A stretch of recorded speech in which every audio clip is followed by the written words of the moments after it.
We are live. Thank you. I'll call this regular council meeting to order with the adoption of the agenda as amended to move the delegation item 7A and 7B before item 5A.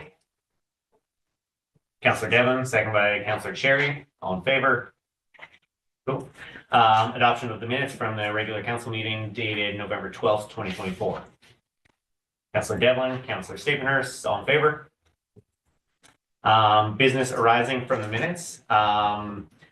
We are looking to rescind the resolution from the November 12th meeting for item 8C, the recommendation from the committee of the whole from November 7th. That is in relation to the location of the budget information. So I'm looking to rescind that motion. I'm looking for a second. Councillor Devon, any comments on this motion before we vote? Councillor Palmer? Yeah, can you explain a bit more? This it's coming to a surprise to me. We changed the location from the multi-purpose room to the McPherson room, and since it was in the motion, we need to rescind it and have the motion come forward with the proper room. Okay, thank you. Any other questions? All in favor to rescind this motion? So then I'll put a new motion on that public engagement session be scheduled for 12 p.m. to 1:30 p.m. and 5 p.m. to 6:30 p.m. on Thursday, November 28th, 2024 in the McPherson room located at the Revelstoke Community Center. Any a second for that? Councillor Stapenhurst. Any questions? Councillor Palmer? So this is in relation to the budget meeting. There was, I think, a fair bit of advertising that's gone out through social media and other. Will this create confusion to the public, or are we confident that that won't create confusion? Because it's the same date and time as the previous one, I don't think there'll be confusion. We can make sure that there is enough signage from the multi-purpose room directing people to the McPherson room. Oh, okay. And I see Ms. Williams has turned her camera on. Does she have a comment? Oh, put her on the spot. If she can figure out the headphone, sorry about that. So the majority of the promotion materials that went out just said the community center. So not too many of the promotions need that changed for the room, so I don't think there'd be any confusion. Thank you. Any other questions around the table? All in favor? Passed unanimously. Is there any other business arising from these minutes? Councillor Palmer. I just had a question regarding the, sorry, I don't have it in front of me, but the development permit for in the resort lands. So there was in that a restrictive covenant on the use of vacation rentals in that area. And I just had a question. Who is that in favor? Is that the city? Who in the future would have control of removing that? Is that the developer or the city or the residents? How does that work? I'll put that through to Mr. Simon. Through your worship, Councillor Palmer. So it would be a covenant that's registered by the developer. And then basically once it's registered and they start severing off parcels, constructing new houses, if there was ever an attempt to discharge it, you would need all the residents who have a stake in that covenant to sign off on discharging it along with the developer.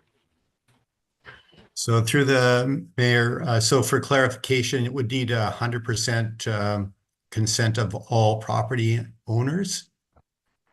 Through your worship, I can't recall the exact number off the top of my head. It's under the Strata Property Act, the specific percentage that would have to sign in. I think it's like 85%. It might be closer to 100% though, but staff can definitely delve into that if it is a major concern of council. So through the chair, just by comparison, my understanding is in Earl Heights that some areas had a restrictive covenant on the use of fences. They couldn't have fences, and that's been a bit of a quagmire over a period of time. Is that comparison relevant to this or not? Through your worship, yes, it would be comparable, and it is very difficult to get everyone to buy into discharge covenants, and in this case, you would also need the developer to discharge the covenant as well. And then I guess the last question I have through the mayor is, will the city in the future have any control or say over that? Through your worship, the city is not named on there. There is nothing within the zoning that would give us the ability to require that covenant. As previously discussed, it was proposed by the developer as a way to develop community-oriented housing rather than short-term rental-oriented housing.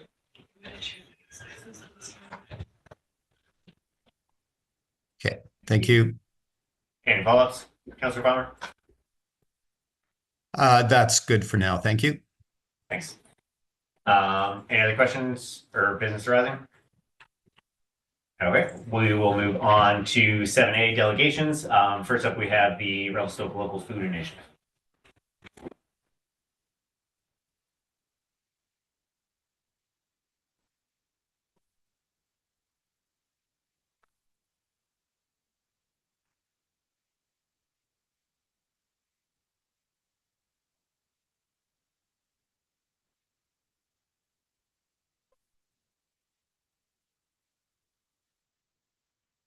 Okay, thank you everyone for having me. My name is Amanda. I'm the Executive Director of the Local Food Initiative, which I will refer to as the LFI through the presentation. So thank you for having us.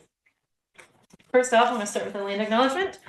Local Food Initiative acknowledges that we live, meet, work, and grow on the traditional, ancestral, and unceded territories of the Sinixt Confederacy, the Quebec Nation, Silks Okanagan Nation, and the Ktunaxa Nation. We recognize that our work intersects with the Indigenous stewardship of this land, and we commit to learning from and supporting that stewardship. Okay, so founded in 2015, we continue to work towards our vision that Revelstoke will have a vibrant, resilient local food system. We've grown to a team of 2 employees, 7 contractors, soon to be 8, which is really exciting, a bookkeeper, and a really strong board of directors. So our programs and initiatives that we plan, manage, and execute. So we have our community gardens that you've probably seen throughout town, community education. So we have our workshops centered around food literacy. Our youth education is school-based, LFI-based, and summer camps. LFI Farmers Market, what we're best known for, everybody's probably come out to it many times throughout the summer. We're ranked top 5 in BC by the BC AFM. Food Security Coordinator, and this is funded by the City of Revelstoke. Commercial Composting Coordinator, funded by the CSRD. Community Events and Fundraising, best known for our Farm to Table Dinner, Midsummer Night's Green, and Garlic Festival. And we're in the process of hiring our Food Commons Infrastructure Project Coordinator. A little bit about our LFI revenue and operating budget. So with this increase in programming, our operational expenses have grown to over $150,000 per year, with 115 of that going to employees and contractor wages this year. With our minimal operating budget, we rely heavily on volunteers, which includes our board of directors, to run us successfully. So a few notable things. So our grant is around $40,000, $20,000 coming from Ready Grant, just under $44,000 in market revenue registrations and workshop donations. That's our registration fees.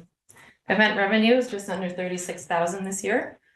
That's from Midsummer Night's Green and Garlic Festival, with a fundraising profit of $13,500.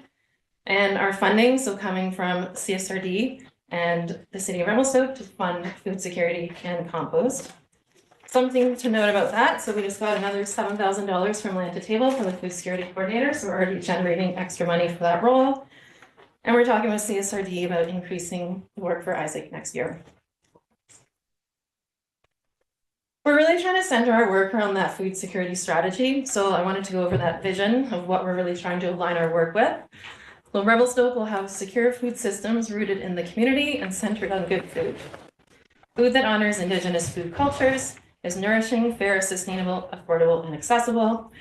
Revelstoke will have a culture that supports local food production where possible and recognizes the relational importance of food in bringing people together through growing, cooking, and eating. We're really aligning our work with those 5 goals that are within that strategy, and even with the new food security coordinator, her monthly reports and operating annual plan is centered in these 5 buckets, and we've added a 6th one, which is around climate preparedness. So we'll support and promote economic sustainability, food cultures and celebrating that vibrant food culture that we have, access to food, environmentally sustainable food production, and education. So these are the programs that we run. We'll run through them pretty quickly. There's a lot to talk about. It'll probably take me about an hour to go through it all. So starting with our education. So on the left in the purple, this is around our youth education. So we work with pre-K, so ages 3 to 5, grades 5, 9, and 12. We work in the downtown community garden, farm tours, and in the classrooms. We really identified a food literacy gap between grade 5 and 9. Those grade 9s are really not understanding where their food comes from and have that relationship with it. We worked with approximately 200 children in this program, plus another 45 in the camps. Our workshops are really geared towards families and more adults. So our goal is to increase food literacy through increased food skills. We had 200 participants this year and raised over $1,200 in donations. We really increased collaboration with local businesses and experts, which we really identified as why we had such success in this program this year. And going into 2025, we'd love to see this running 12 months a year, really increasing not only the garden skills, but also those kitchen skills. We want to increase that online presence for people to have resources. And what's that 12 months look like? So in January, what are you doing to prepare your garden? Working through the garden, and then how do you take that into the kitchen? I'm really working in a beginner and experienced stream. So the market, what we're best known for and what people really identify LFI for, so it runs 12 months a year. So May through October is that weekly outdoor on Saturdays. Right now we're into our winter market, so that's bi-weekly at the Recreation Center. We worked really closely with them this year to secure Saturdays, so we're really excited to see what that can do for access to food and our vendors. And that'll start on December 21st. There was a BC AFM, which stands for BC Association of Farmers Markets, economic impact study in 2023. They estimated that we generate over $6 million in economic activity based on the market and then also the surrounding businesses throughout the year. 29% of respondents identified as a tourist. 58% of our visitors visit either weekly or 2 to 3 times a month. The average spend is just under $50. And from a vendor perspective, we have a wait list from June to September, and we've really worked on our internal processes to make sure that if there's cancellations, other vendors have the opportunity to come and take part. Moving on to our events, so also best known for the Midsummer Night's Green Farm to Table Dinner. We sold out in 72 hours this year with a 25-person wait list. We have the Revelstoke Garlic Festival, which we just had our 2nd year, which was also a great success. And we have our garden art tour that we're looking to bring back. It's been on pause for 2 years. We're really looking to grow our food celebrations this year with identifying the gaps in those shoulder seasons. So in May and September, we'd love to do a food festival in September. Oh, some images from the dinner this year. Community gardens. So right now we're running 3. So we have our RVAC garden, our downtown garden, and our track street. We're going to be working with Community Connections this year. They have a new garden on the side with a greenhouse. So we're going to be working with them to help them understand what it looks like to run a garden throughout the year with the idea that they will take over. And we're really looking to grow our footprint in the urban core with more garden boxes. And the Food Commons. So this is a joint partnership, equal partnership with the Indigenous Friendship Society and the LFI. We've worked really hard over the past year to craft that vision and mission in terms of reference, the MOU, and really what's going to guide this work to hopefully be a project that the community can be really proud of. So right now we have a letter of intent from the city for 1.8 acres of land off of Powerhouse Road, and we're currently negotiating a lease agreement. We have a really active committee that's been meeting monthly since January. We're in the process of hiring a project infrastructure coordinator that will start in January, which is really exciting. We've secured a $100,000 grant from the Critical Food Infrastructure Grant Fund through United Way. Sounds like a lot of money, but it's really the tip of the iceberg of what we need. And the Indigenous Friendship Society had a $4,600 grant to consult with elders. So 2 weeks ago, we had a 3-day workshop through Land to Table where we brought in elders to consult on the project. you're not familiar with the Powerhouse Road site, there was a consultant document done. We will be getting this little plot of land here in the green, right next to where the old boxing club was. So we had a meeting with the city, and we went and marked off what we will be doing.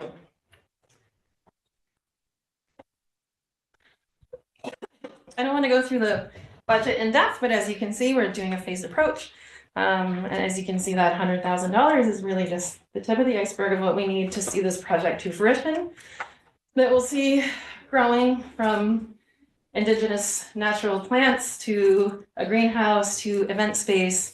We really want this place to be somewhere where people can gather, whether it's micro events, farm to table dinners, and hopefully we see every grade from the schools being able to come and learn about food. I'll go through all these. These are some of the food security successes that our new food security coordinator put together. But I love the part in the red that we've increased food production to 10,000 kilograms in local food production since 2014, since this has been a priority. And we'll continue to keep adding to this list with Samantha. That's it. Are there any questions? Awesome. Thank you Yeah. for the presentation. Obviously, I've worked with Yellowfi fairly closely over the last couple of years. It's great to see the growth that's happening for your organization, and look forward to seeing you come into more reports to council. As you guys continue to work through some things. Yes, we're hoping to come annually to give an update. We'd love Samantha to be able to come in the new year to talk about her progress on food security. Yep. And really the purpose today was for you guys to understand what we do to be allies for the work we're doing. Awesome. Thank you very much. Is there any other questions from council? Councilor Orlando. Acting Mayor Lucio, yeah, thank you so much, and thanks Amanda for the presentation. Fantastic. I think the ability to quantify some of the benefits is great. Everybody knows the market, for example, which is on the video is successful, but to actually see some of the numbers is very impressive.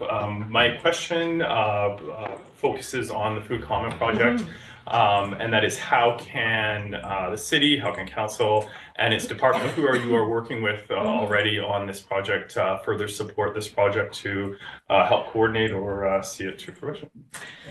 Lori's been fantastic, first of all. She's been a great resource to kind of put us in touch with the right people. And she's who we're working the least. For us, it's that infrastructure. So it's a pretty dirty piece of land, right? There's going to be a lot of soil remediation and also the water access. So it's those water and hydro access that is, we're kind of really struggling to understand where we're going to get it from, what are the costs going to be. So I think kind of guiding us along and making that as easy as possible for us would be fantastic. And if there's financial support, that would be great too. Great, thank you. Any other questions from council? I'm happy to share that BCAFM study with anyone who wants to see it. It's quite long. There's a lot of information in there. Oh, we love reading those things. Send them Yeah. Okay. Awesome. Thank you very much Thank for the presentation. Thank you.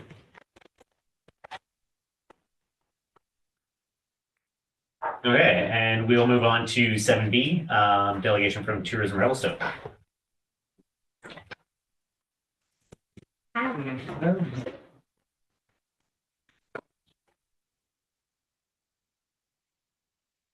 Did you just plug into this and it's seamless like that? Yeah.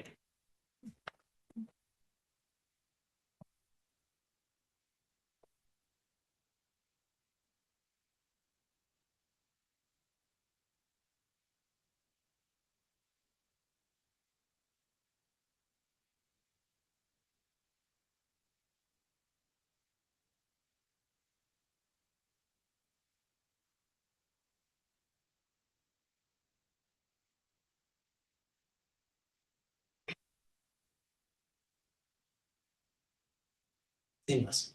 Oh, gosh. Don't have my tech support here.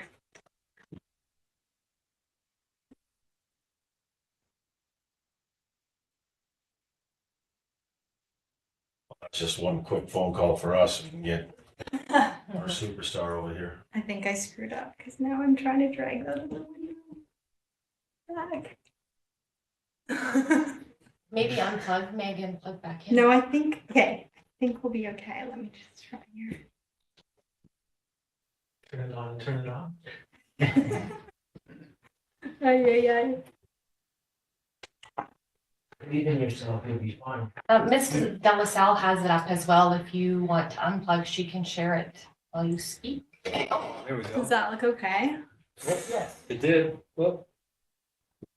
There you go. Okay, perfect. Nice work. It's got the slides on the bottom, which is kind of annoying, but hopefully that's okay. Awesome.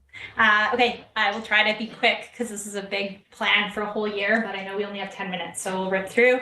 I wanted to thank Tim and Tim Palmer and Evan for attending our partner event last Wednesday.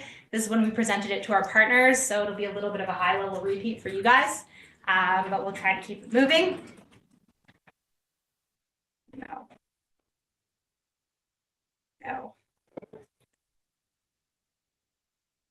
Sorry, it's not letting me switch slides.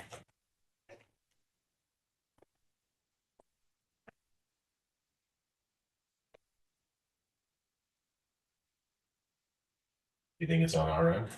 No, I don't think so. I think it's on my end.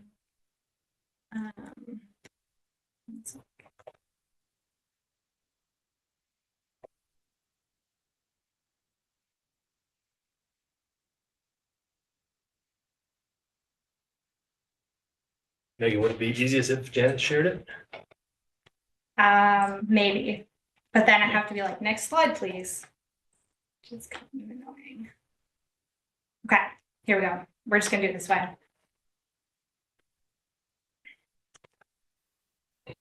Okay, perfect. So yeah, first, Tourism Revelstoke wants to gratefully acknowledge the land that we operate on, the Snayaks, the Shuswapmik, the Silts, and the Tunaha. We're really grateful to be able to work and play on their land. The agenda for today is I'm going to go through our strategic direction. We're going to talk really shortly on some of the key learnings and conclusions from 2024. And then I'll go through some of our content themes, our target markets, and the tactics that Tourism Revelstoke is responsible for. So first, I just want to talk about our vision and our mission. So our vision is that Revelstoke is a world-class destination while being an authentic and vibrant community. And our mission is to inspire Value Line visitors to experience Revelstoke and to grow sustainable tourism opportunities that benefit the community. And I think what's really important about these two statements is there's one common word in both of them, and it's the word community. And that's really at the heart of everything that we do as an organization, and it's at the heart of everything that our tourism partners do, and it's a big part of why people come and visit Revelstoke as well. We created a short video. I won't show today because we don't have time. It's about our Thanksgiving Back campaign, and that really embodies our vision and our mission as kind of one campaign. And I really encourage council to watch it. I'll send it in a link in an email afterwards, and you guys can watch it on your own time. But we're really starting to consider more than just the visitor and everything that we do. We consider our tourism partners and our community as well. Our 5-year strategic direction, it remains the same for 2025. So a year-round destination, a multi-day stay, holistic destination stewardship, remarkable visitor experiences, and organizational excellence. So those are the 5 pillars that we operate. Some key learnings from 2024. So we had a bit of a challenging winter last year with a soft snow season. So we saw a decrease in occupancy by 4.5%. We flipped that on its head for shoulder season and summer season as well. We're seeing incredible growth in our shoulder season, which is awesome. We saw a 27% increase in April, May, and June over the last 2 years. So an 8.3% increase year over year. And obviously this summer was incredibly busy in town with all the diverted travels from Jasper. I think our community did a great job welcoming them. And that resulted in record-breaking numbers for July, August, and September. And I think one stat that we're really excited about is that our August length of stay actually increased. Visitors that stayed 2 or more nights was up by 34.4%. And that's a really big piece of our strategy, is getting people to stay here longer and embrace the community more. Another key learning is that it's great to see visitor center numbers up year over year. However, they are still down overall pre-pandemic numbers. This isn't just Revelstoke specifically, it's a tourism trend in general. Destination management has also become a very large priority in what we do. When we renewed our MRDT and we went to the 3%, we committed that extra 0.8% towards destination management. So that continues to be a large focus in 2025. And then just highlighting that our organization is considered a leader in the industry, and we've been asked to speak at many different engagements in 2024 and moving into 2025 as well. Our target markets for our visitors are primarily Canada, so BC and Alberta are drive markets. Secondary and specific to winter is Ontario and Quebec, as well as Australia. And the USA has become a very big market in the winter based on the ICON passes. So California, Washington, Colorado, and Utah are key markets for us in the winter. Our demographic markets that we target are primarily millennials. They're a key winter traveler. Our secondary markets are Gen X and mature travelers, as well as active families. And those people are more likely to come in the spring, summer, and fall.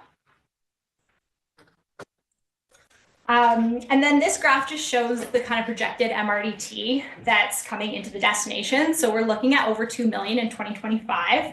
On the left side of the graph, you can see what Tourism Revelstoke is responsible for.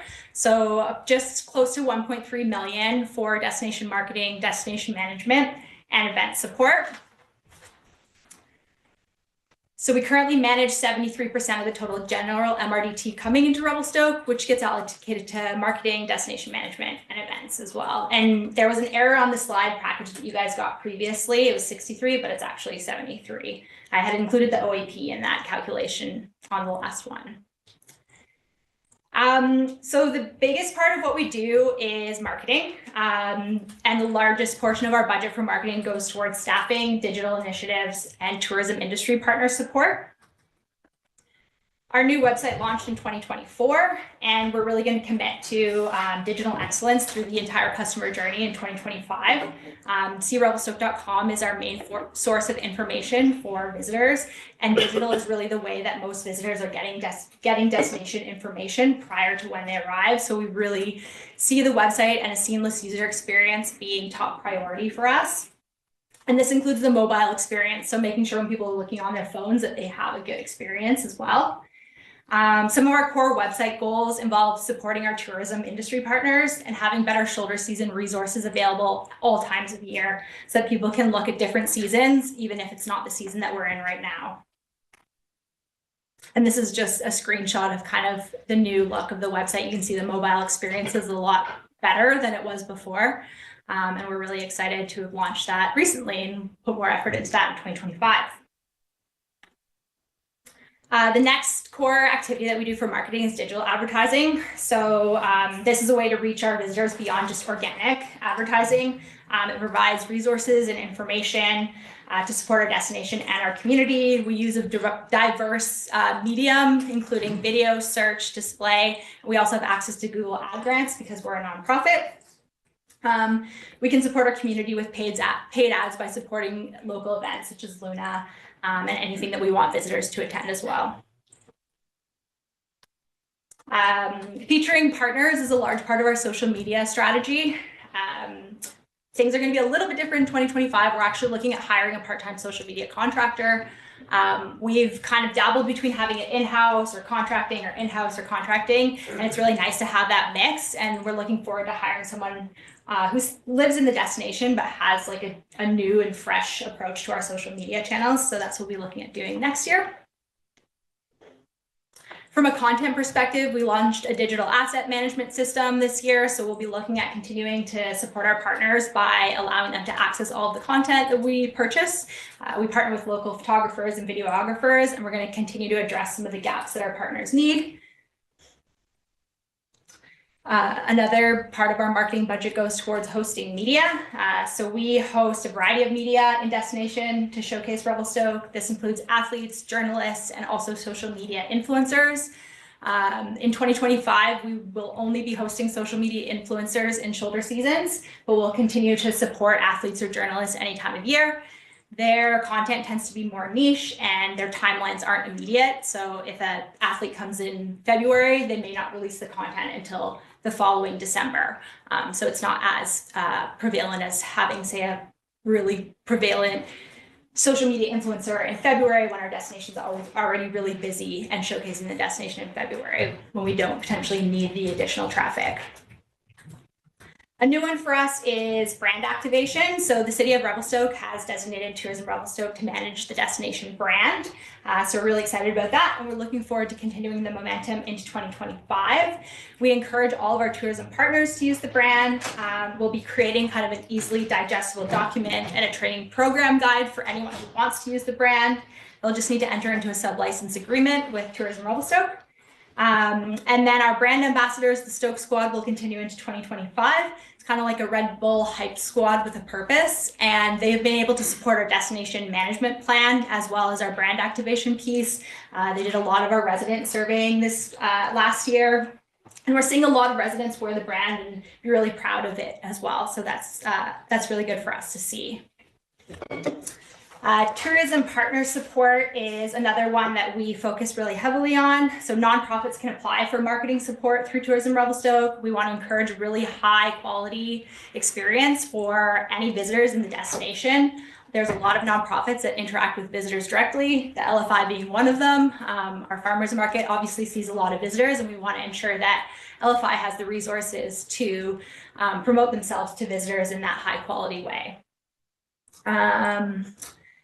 Another really popular tourism program support is our consumer shows. So we've seen a huge uptake in that, where partners can apply for funding to support them on consumer shows, whether that's Apex Rafting going to an outdoor show or Grit and Glory Fishing going to a fishing show. This is a way that we can support our partners and still get the destination out there. I won't be speaking to visitor services. I did include this in the presentation because we used to present on that as well, but I think Caroline will be speaking more towards the visitor services allocation. Our events budget, so we've moved some of the events funding over to destination management. We have a pot of money that if it's more likely that residents are going to show up to an event, it's going to be funded through our destination management budget. If it's more likely that visitors are going to show up to an event, it'll be funded through our general MRDT budget. To accommodate the significant increase in funds allocated towards visitor services, we have had to decrease this particular stream to support local nonprofits. So there'll be a little bit less funding available in 2025. Our events budget covers things like managing the events calendar, collaborating with event partners, and supporting events that align with the 5-year strategy. We will also have some event infrastructure for rent in 2025, free to nonprofits, and a nominal fee for other organizations. And then this is just an example of how tourism partners can apply for event support through our Destination Revelstoke industry-facing website. Finally, destination management. So this is the newest portion of what we do. About a third of our budget is allocated towards destination management initiatives. The shuttle falls under pristine environment, so that's why that's such a large chunk of funding. There's been $175,000 allocated to the shuttle services.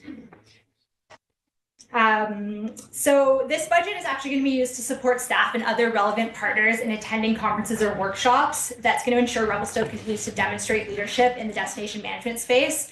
So we have a few conferences in mind, particularly Impact in January, where we've invited our council rep Lee to attend, and we hope that to see some of the councillors at this conference.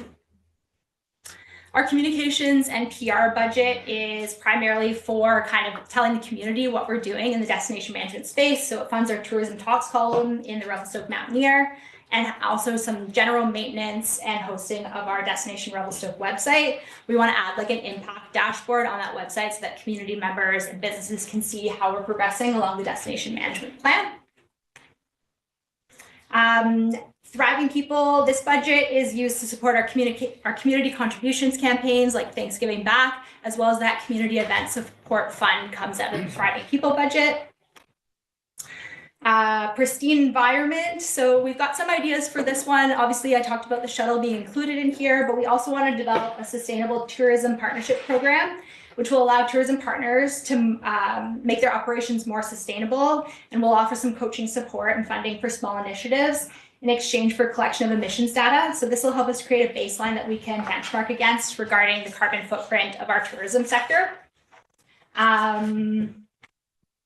vibrant culture. So this budget will continue to support Arts Revelstoke, our Revi Live Outside programming, and Luna, and also for First Nations tourism experience development, such as a new Indigenous artisan market and the Sinixt Canoe Journey we'd like to see come back as well.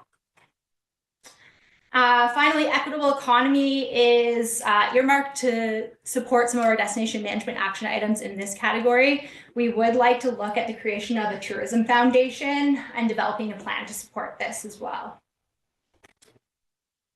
From a data perspective, we're hearing from our partners that this is really valuable for them. So we'd like to partner with CED on some visitor data, including spend data, visitor volumes, length of stay, and the value of tourism. And then we will also continue to do our Residents Talk Tourism Survey and data collection related to DMP action items. We've just released the results of our Resident Talk Tourism Survey for 2024. It's on our Destination Revelstoke website, so I really encourage you guys to check it out. There's some really interesting data that is around how residents are feeling about tourism. And lastly, our organizational excellence is our final pillar. So for staff, we're working on implementing a wage grid that's aligned with provincial averages for our industry. And for our tourism partners, we're looking to continue engaging with our partners at sector events. And based on our partner replies on the How We're Doing survey, 77% of our partners have read our annual report, so they're engaged with us and they understand what we're doing.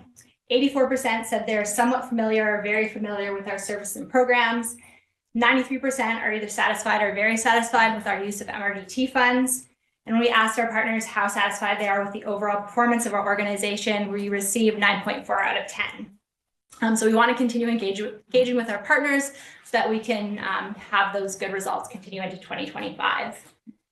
The rest of this is linked in your presentation. We track our performance measures on destinationrevelstoke.com. And then just some MRDT appendices. You can see 2024, we're tracking around 1.7 in general MRDT. Our budget was is going to be the same for 2025. OAP looking at 270,000 with a similar budget in 2025. And then a provincial comparison, Revelstoke we haven't moved up any spots. We're number 12 in the province. We're the third highest grossing RMI community and the number 1 highest grossing MRDT community in the Kootenay Rockies. So we're looking forward to get this plan approved because it's due on December 2nd. So we're going to too long. Thank you very much, Megan, for the presentation and kind of outlining everything that tourism is doing with the community. It's great to see the increase for the Visitor Information Center, and hopefully Tourism Revelstoke and the Chamber of Commerce can work concurrently to offer a better tourism experience for our guests coming into the community, as well as helping the residents here as well. Is there any comments from councillors around the table? I've got a quick question if I can, Chair. The 2023 stats. When do you expect 2024 stats for the provincial comparisons? I'd like to see how everything changes with the provincial legislation on STRs and everything. No, actually, I'm not sure when they come out. I mean, we haven't finished 2024 yet. So I'm not 100% sure. I'll keep my eye out though. I'll let you guys know if they come out sooner rather than later. If it's anything like the MRDT, it'll be like 3 or 4 months behind. Okay, I appreciate that. Thanks. And Councillor Orlando, and then Councillor Connor. Yeah, through the chair. Thanks for the great report, Megan. I really do appreciate it. I have a question that's focused on how people who or groups that haven't been engaged potentially can engage. So there's 2 sections on your report adjacent to each other. One was talking about facilities support. The other one was talking about events support. So how you're doing, how you can engage. You showed a link on your website where people or groups can seek support. Can you perhaps elaborate a little bit on that and give an example of the kinds of things that new groups could engage with to receive support? For sure. So we don't have a facilities support function because the MRDT can't actually fund infrastructure. We have 4 streams of funding support. So there's a nonprofit marketing support stream. So any nonprofits can apply for that. So all of the support streams are through destinationrevelstoke.com under Get Support. One is for nonprofit marketing. And so, for example, we're working with the Forestry Museum to elevate their website. because we understand that not everybody comes to see revelstoke.com. If someone's really interested in checking out, the railway scene, they might go to the Railway Museum first, they might go to the Forestry Museum first. So we want to make sure that that experience is elevated across the board. So that is available for any nonprofits to apply for, up to $5,000 per year based on a certain project. So for example, some of the more progressive nonprofits like the Revelstoke Golf Club, they'll apply for $5,000 in support of their communications because they get a lot of golfers communicating with them directly, asking them about green fees, asking them about where to stay and where to eat once they're done golfing. So the grant is supposed to support these organizations that are acting as visitor facing. They're kind of acting as these small little visitor service touch points. And we may not have that first touch point with a golfer, for example, whereas the Revelstoke Golf Club does, and we want to acknowledge that and support them on that journey. The second one is the events funding stream. So I mentioned that before. Any event organizer or nonprofit that wants to plan an event can go through the events funding stream. The LFI applied for our events funding stream for their Garlic Festival. We funded that through the destination management budget because it's more of a resident facing piece currently. It wasn't like a visitor attraction piece. So that was funded through the destination management events budget. We have a film support budget. So this is for people who are creating films. It's a little bit more marketing specific. So for example, Chris Rubens just launched his Farming Turns video. It had a ton about his farm, about Revelstoke.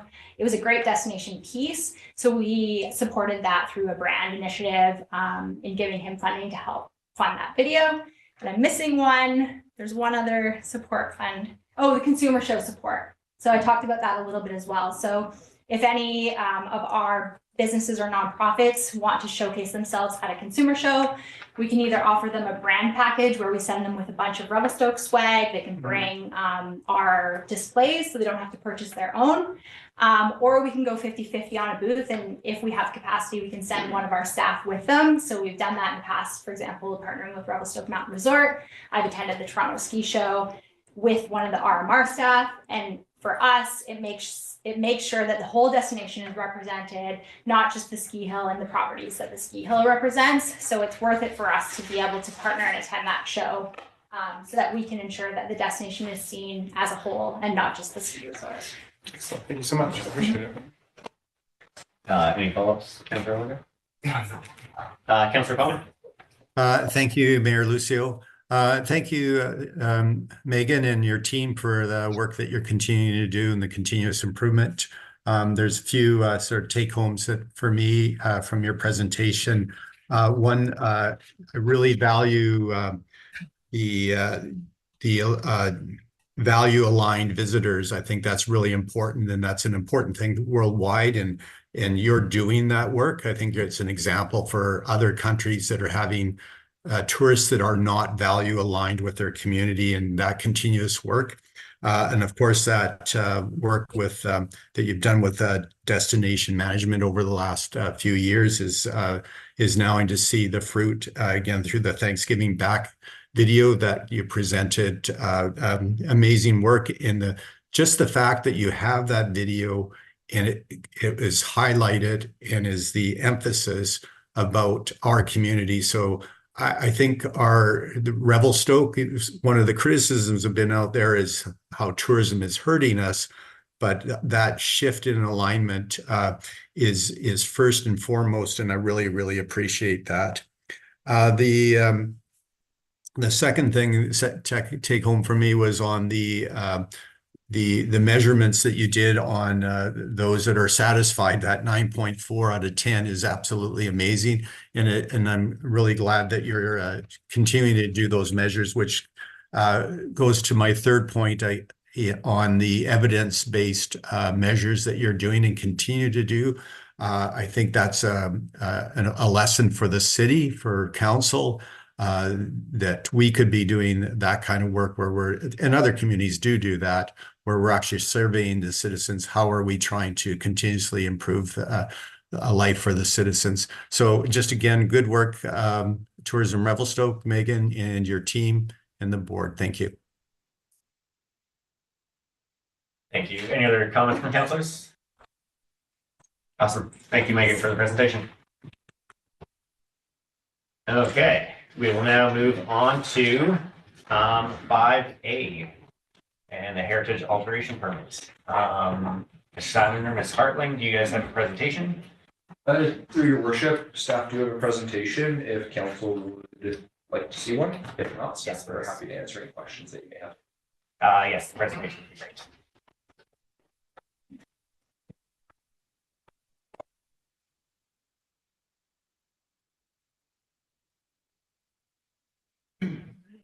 Set up here.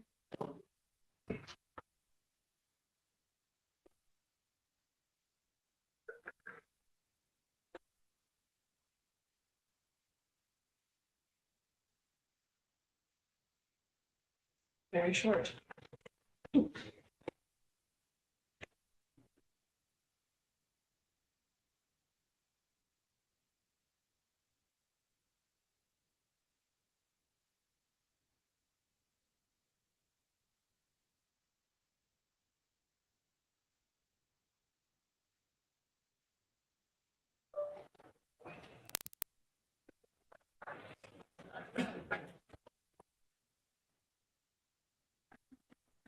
All right, so before council today, we have two applications.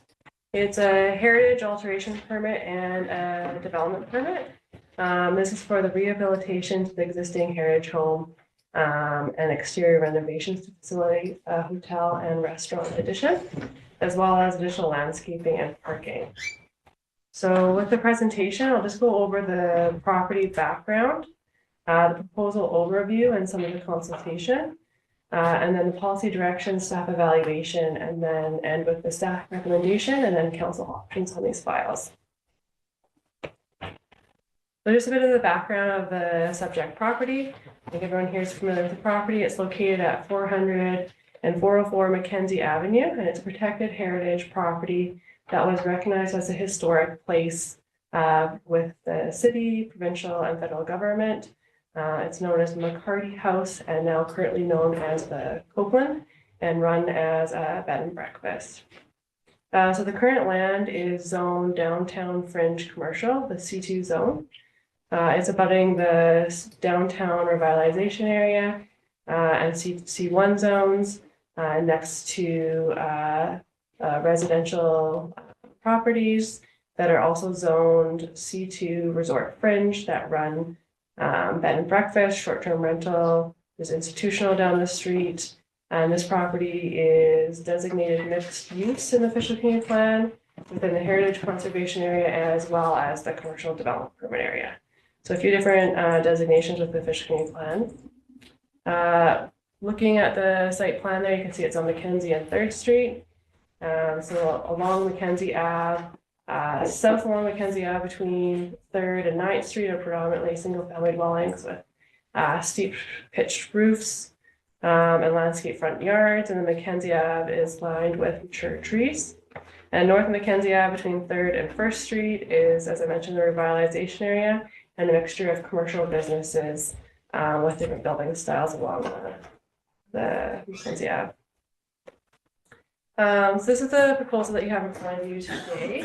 It's heritage alteration permit, development permit, requesting rehabilitating the existing heritage building McCarty House to restore the authentic historic accuracy of the building. It has changed over time since the original McCarty House. There's been different revisions of siding and additions onto the buildings, metal siding, and the applicant is looking at restoring it, and we'll get into that with some of the images further on. And then the applicant is also looking at constructing 2 new additions, and this would be to facilitate a 3-story, 23-room hotel. So that would include the McCarty original house plus the new additions, and then with a restaurant on the ground floor, with an outdoor patio located off of Mackenzie Ave. The heritage alteration permit also includes 2 variance requests. So this would be to reduce the required parking for the restaurant use. The restaurant is 84 square meters, and the required parking for a restaurant of that size is 7 parking spaces. And the applicant is requesting to reduce the required loading space and the restaurant parking. You can just see in the image here, there's an image rendering of the restoration of the McCarty House with the addition of hotel on both sides of the house. This proposal overview. Staff have had this application for a while, since late this winter. We've been reviewing it. So prior to council consideration, the applicant has revised their proposed designs in response to recommendations that it's gone throughout the process of review. So the application has gone to the Heritage Advisory Commission, out to referral agencies, internal, external, and the Advisory Planning Commission, and also a public information meeting to get some more feedback on advising the applicant and feedback on their designs. So since these meetings and staff review, the original proposal, many of the comments were the massing and the roof not being a pitched roof, and not highlighting McCarty House where it's a prominent feature on the streetscape. And some of the recommendations were to set back the building, change the building massing, really prominent the McCarty House, while the addition is to be subordinate and complementary to that streetscape. So the applicant went back and made some revisions, and you'll just see on the with the images there, I'll just go over them. So the relocation was one prominent recommendation, was to relocate that patio. So the patio was originally located at the back off the alleyway with 6 parking stalls and rear yard patio. So the applicant has shifted the building to put the patio in the front yard. They've also stepped back the building massing additional 1.2 meters, 4 feet, to give a greater prominence to the Heritage House along Mackenzie Avenue. They've reduced the restaurant dining area significantly. So by reducing that, it allowed for more space for additional parking stalls. So there's 7 parking spaces and 1 being an accessible stall, 2 EV stalls.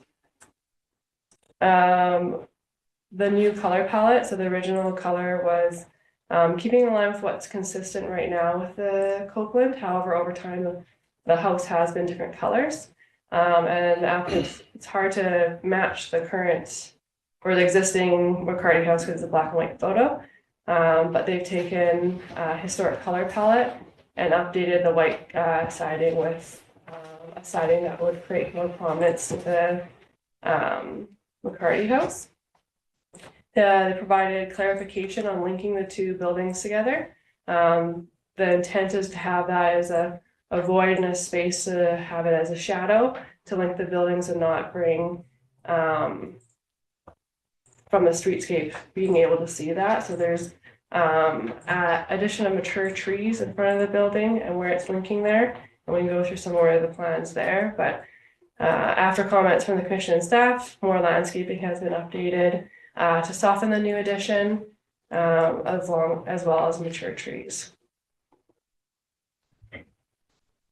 I'm not going to go over every item that's been added to the landscaping plan, but you'll see in the image here, the dominant landscaping is along 3rd Street and Mackenzie, creating a large buffer between the additions, primarily between the new additions to highlight the McCarty House. So around the property, there's a variety of shrubs, flowers and grasses, and mature trees are to be retained. And where there's been a hazard assessment done, there has to be 3 trees removed and they'll be replanted with mature trees, with a total of 9 trees to be planted. You'll see the parking is at the rear, and the entryway is off of Mackenzie Ave. Just wanted to give some of the renderings that the applicant has submitted. They've done some renderings both at night, showing the lighting, and during the daytime.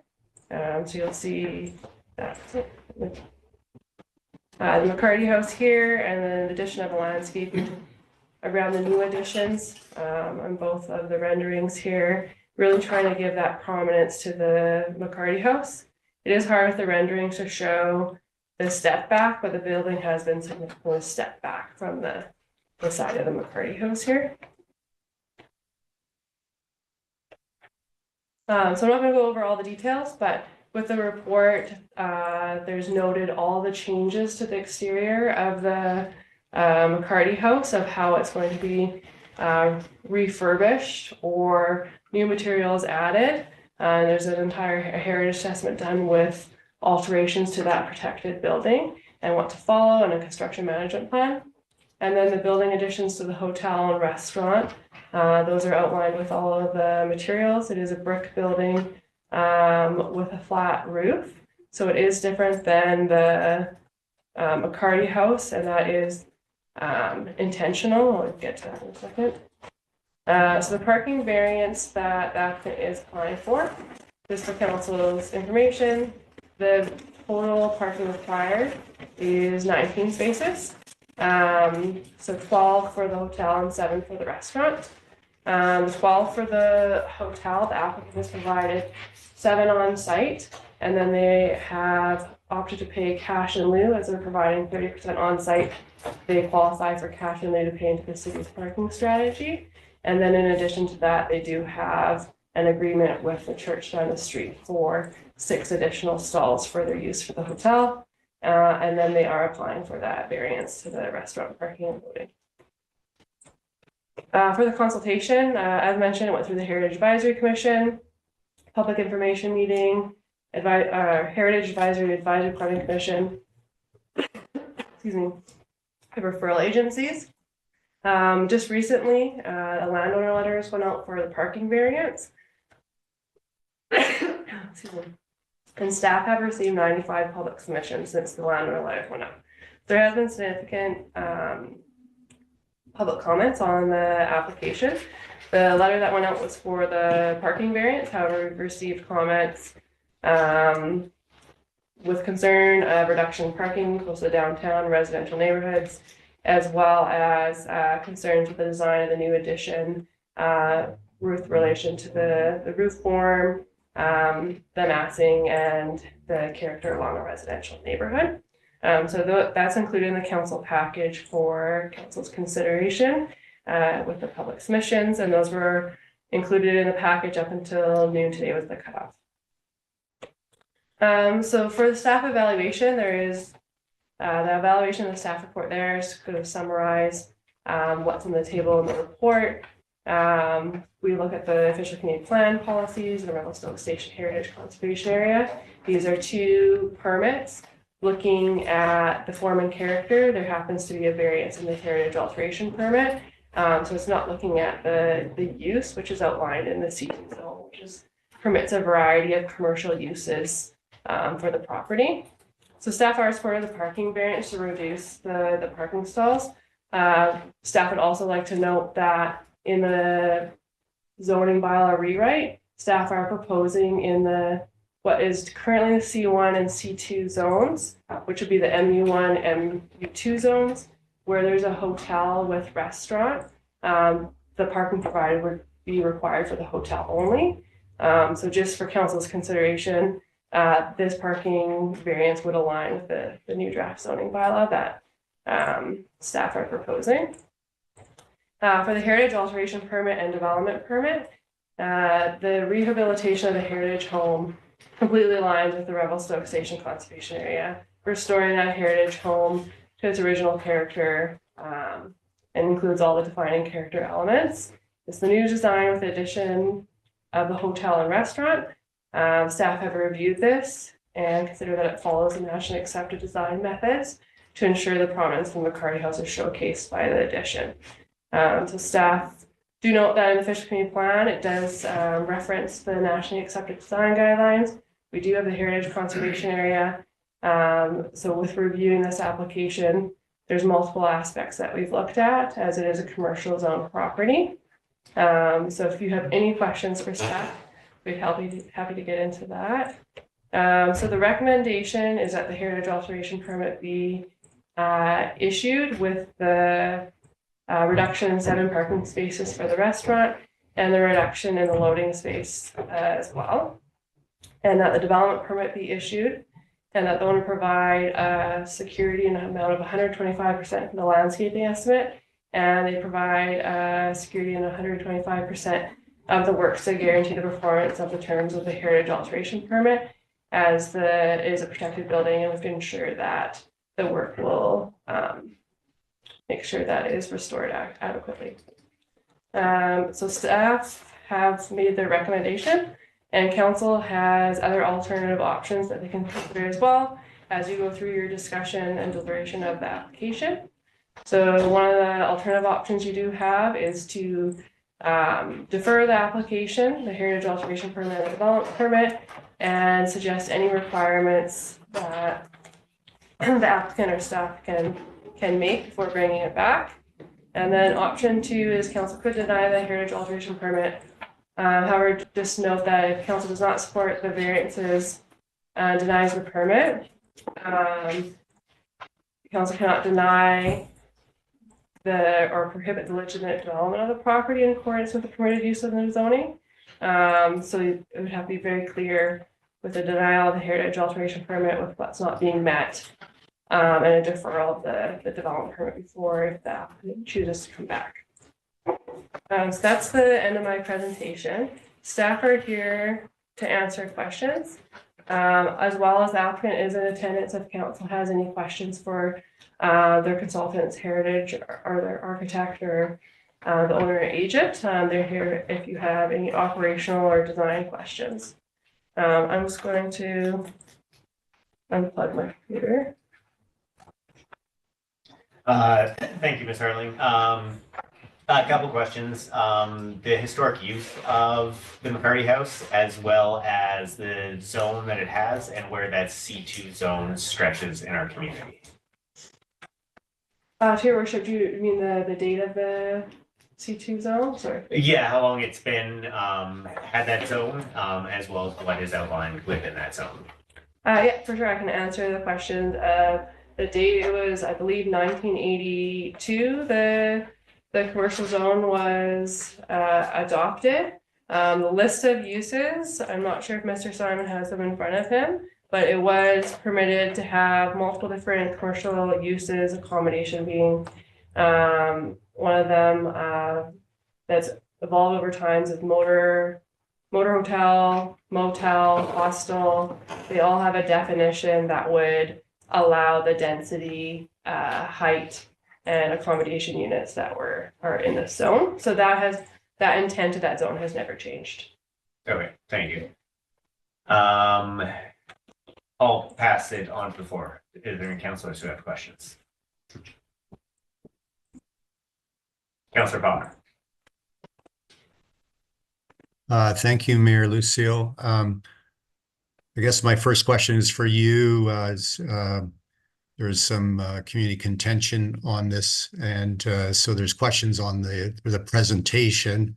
And one of the problems sometimes is we slip into the debate before motions are actually on the table. So I'm just looking for a better understanding on the recommendations, or if we're putting those on the table, or the questions that we have right now. I guess it's kind of a general, not a specific question, but I just want to make sure that that we handle this appropriately. Thanks, Councilor Palmer. I think we should discuss this before anything makes it onto the table. We've obviously received a bunch of letters, mostly in opposition of this, and then deciding on the direction that we want to go. My understanding is the broadest umbrella would be to look at land use and whether we want the C2 zone to have commercial be available in that space. That's with legal review. If we as council want to talk about land use, that would be the broadest way. Past that would be the heritage alteration requirements. We could have a deferral and different recommendations. It's my understanding that we don't have any guidelines when it comes to commercial heritage restoration. Everything is in regard to residential, but we can still give recommendations that way. And then after that, then we can talk about the variances with the heritage alteration permit. So I'll start with some simple questions on the heritage or Revelstoke Station Heritage Protection Area. When was that established? Sorry, to the chair or to the mayor, the Revelstoke Station, like the conservation area? Yes. I believe it was 2008. Okay, thank you. And a question on the Heritage Commission. They stated, I don't have it in front of me, but they had inadequate guidance to make comments on the commercial uses of that, or so the C2 zoning. Could I have better clarification of what that inadequate guidance was? Through your worship to Councillor, the Heritage Commission did have comments on the new addition, but they didn't feel they had guidance within the Heritage Conservation Area guidelines, as they are all geared to single-family residential. So they were put in a place to review a commercial addition in a commercial zone. However, the city does not have guidelines under their parameters of that Heritage Conservation Area that they review for every type of application that has come into them. So this is a brand new, first time development in the Heritage Conservation Area that's also zoned commercial. So the rest, it's a stripped down Mackenzie Ave that has commercial zoning. And that is not taken into consideration in the Heritage guidelines. So it's also within the commercial development permit area. However, the Heritage Commission doesn't review commercial development permit areas for form and character. Those typically go to the Advisory Planning Commission. So they didn't feel like they had enough guiding policy to do a formal recommendation to council. They had comments, but they did not feel comfortable formalizing them with what they had to bring.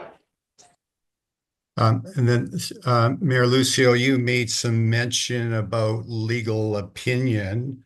One of the struggles I'll just state again right now is in the debate. I don't want to go into the debate without a motion on the table.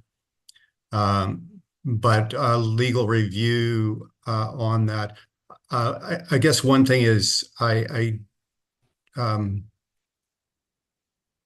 do not concur with staff interpretation of that it completely aligns with the Revelstoke Station Conservation Area. I disagree with that. And without getting into the debate on that, there's a question on the legal aspect, and I guess I have a question on the legal, is whether we've had the legal opinion.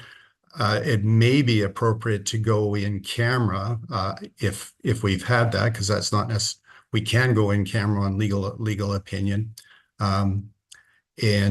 so that's kind of what I'm struggling with right now. I'm almost tempted to put a motion to go in camera to have that legal discussion. So I'm not sure where you would like to go with that, Mayor Lucio.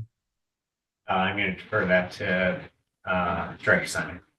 Through your worship to all of council, maybe just to help kind of provide some guidance. This is obviously a contentious application. Staff are in a position where we have these local heritage conservation area design guidelines that were developed in 08-09. They give us a lot of good direction when we're doing little porch replacements, little additions, and even potentially a garden suite or carriage suite on these heritage properties.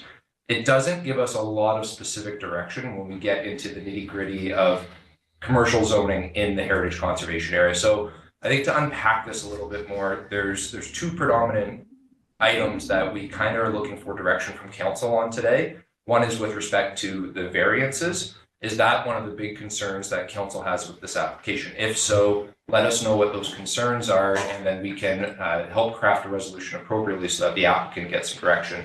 The second one being the design of the building. If council's view is that this addition does not meet the Heritage Conservation Area design guidelines, and therefore council would want to direct some changes, that's another issue. And then the third one that Acting Mayor Lucio was referring to is, if the major concern here is with the use itself of the property, and I will note that we're not talking about a zoning change today. The zoning's been in place since '82.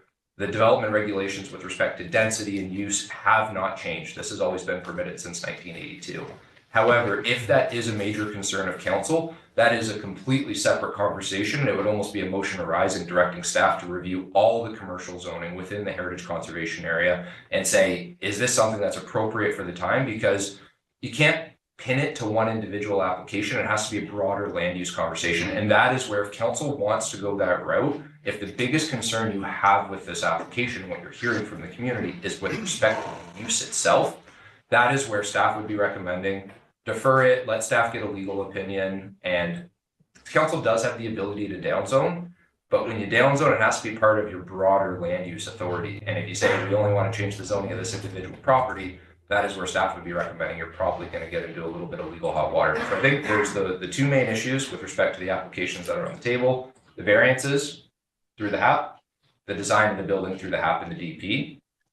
But if there's a third issue being the use of the property, that is a broader, separate conversation, and it's not necessarily on the table today, and that is where we'd be deferring, get staff to go get legal. Does that help kind of unpack the nature of the conversation? It's a complicated permit. We acknowledge that most certainly. Councillor Khan. Thank you, Mary Lucio. So I'll go into a little bit of a narrative from my perspective on what's happening on those 3 points that the director made. And first, I'd just like to mention that the city has outstanding planning staff. We're in a really, really good place with planning staff. 4 years ago, we weren't in a good spot. It was a Revelstoke was relatively hostile to the development community. Things were being held up for years and years and years. That's changed. The pendulum is maybe swung to a different area where maybe we're being too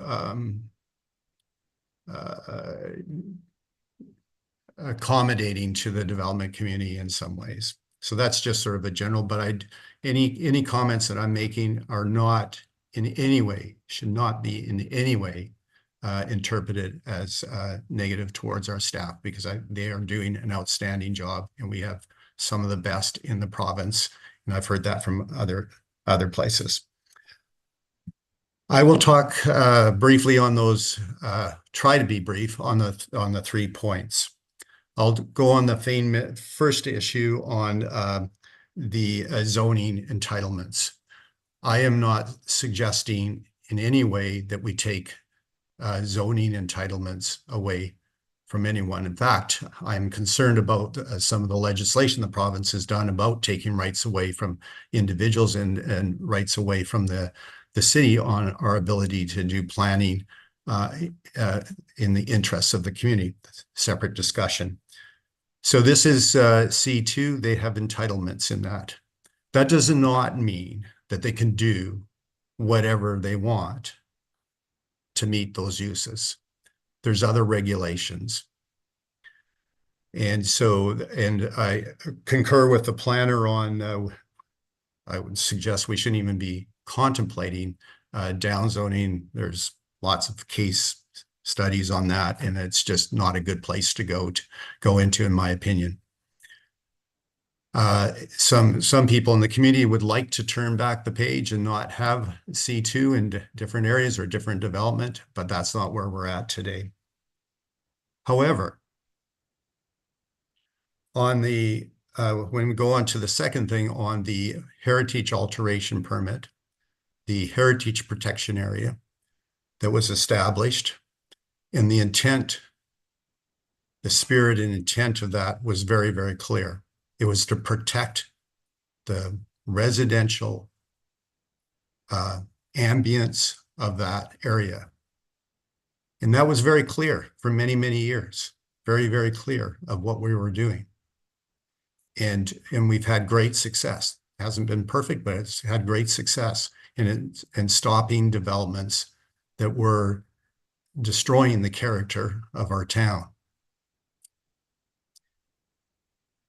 And so the heritage protection area, and this is where I'm suggesting that there's a misunderstanding on what is stated. I have gone through the entire documents and looked at the stuff. So it is for the protection of the residential character of that area. It doesn't prohibit zoning, but don't confuse the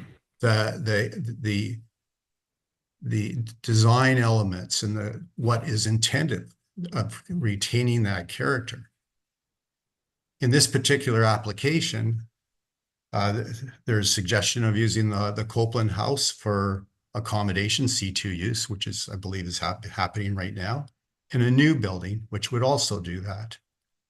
The Copeland, the house itself, will meet the C2 requirements and also meet the requirements of the heritage protection area. The additional building will not. It will meet the zoning aspects, but it does not meet the others. And to suggest that that document is not applicable to C2 is in error. It's about the character, residential type of character, and it can be done and is being done with the Copeland House.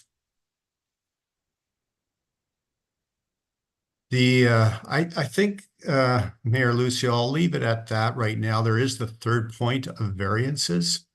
It seems to me that we should be sending this back to the Heritage Commission with good guidance, good legal opinion on this, and receiving comment from the Heritage Commission, how they view this development. That's what they're there for.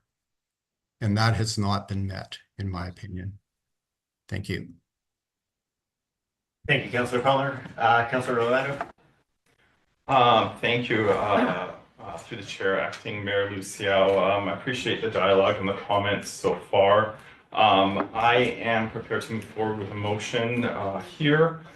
Just a heads up for staff, it is not one of the ones that's listed on the options on the staff report, so it's a little bit of a different one, and it's a lengthy one as well.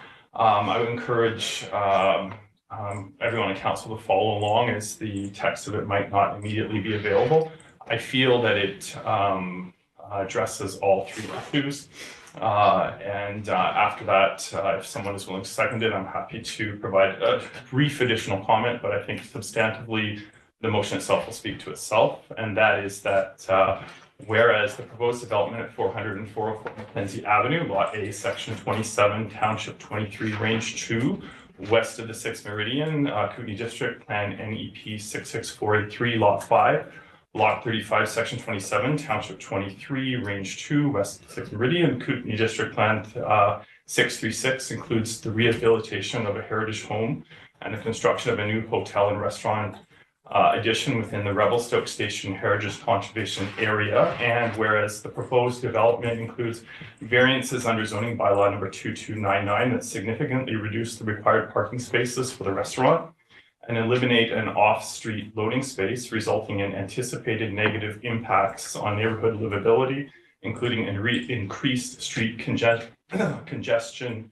and noise. And whereas the proposed design and scale of the hotel and restaurant addition failed to comply with the Revelstoke Station Heritage Conservation Area guidelines by detracting from the prominence, compatibility, and integrity of the McCarty House Heritage Building. And whereas the proposal does not adequately address the adverse impacts on the residential character of the surrounding neighborhood as outlined in the official community plan, be it resolved that the proposed heritage alteration permit, HAP 2024-002 for 400 and 404 Mackenzie Avenue, is denied based on non-compliance with the zoning bylaw number 2299, the Revelstoke Station Heritage Conservation Area guidelines, and the official community plan, and the applicant is directed to submit a revised proposal that addresses the following deficiencies. One being a reduction of the overall size and scale of the development to ensure compatibility with the heritage values of the McCarty House in the neighborhood. Number two, provision of adequate off-street parking and loading spaces to meet the requirements of zoning bylaw number 2299. Number three, mitigation of anticipated adverse impacts on the surrounding residential community, including noise and traffic congestion. And Number 3, the revised proposal must be reviewed for compliance with all applicable heritage zoning and community guidelines before further consideration by the council. I'll second the motion. Councillor Orlando, could you please email that to me? It sounds like you've got it written down. Yeah, I can. I think though, however, drawing attention to section 122 of the community charter, our procedure is typically a little bit loose, which is not uncommon for rural councils, in that we start with a motion. Then we move forward to a resolution. So by putting forward a motion, it is not intended to pin the conversation on that exact motion. The final resolution is a start of a conversation point where we can have revisions to that. So a final revision, which I would be happy to discuss with council, would be forthcoming as we go forward. So I'm happy to hear the changes and put those forward. So at the point where we enact a resolution, everyone can see those. And in the interim, I'm happy to talk to this. Specifically, I feel that it deals with the 3 issues at hand that were mentioned. It puts the proposal back for further revision. I think, looking at the feedback from the community, I feel we've missed the mark and we have an opportunity to improve on this one. One thing I feel that is, great is that we've. I'm sorry to interrupt you. Would you like to make a point of order? Sure, I'll make a point of order. Sure. I do believe that Ms. Floyd has requested that the motion be emailed to her. I believe that you made a motion that's on the table, and I feel that by proceeding at this moment, you're discussing your motion that you've introduced, but nobody's been seconded. So I would second. I'm sorry. However, I would like to share it on the screen so that you can have a more fulsome discussion. I'm not sure that the staff or council understand or have all of the content. Sure. Okay. Director Simon.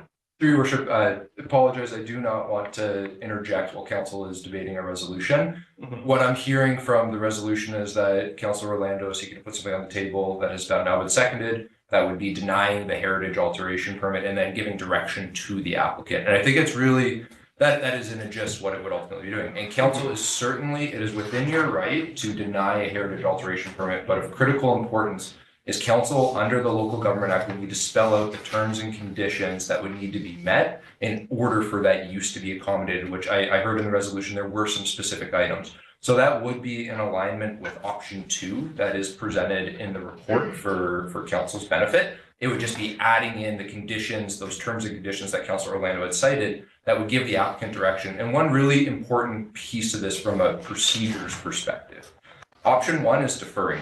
So if council thinks that there's an avenue to get to approval, staff would definitely recommend that council consider option 1, defer the applications, give direction to the proponent on what changes council would like to see based on the common concerns that you all share, and let the applicant go and work on that. If you want the applicant to go and do more public engagement, you're certainly able to do that as well as part of your resolution. But if council is like, this has completely missed the mark and it's not something that we're ever going to get close to supporting, then you would be going with option 2, denying and spelling out exactly as you've done. But what I'm hearing is that it's very, very similar to option 2 in the report in terms of its overall effect. I think a fundamental, and thank you very much for the input, Director Simon. However, I think a fundamental maybe point of disagreement or range of disagreement is exactly what level of input is required for that revision.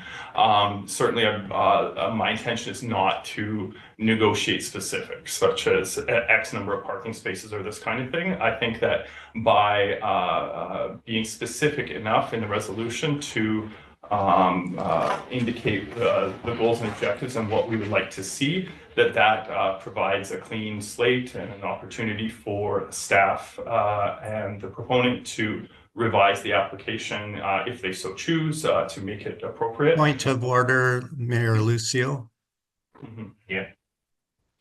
I believe there was a point of order on the table already that I think was very valid from Councillor Stapenhurst regarding the procedure right now.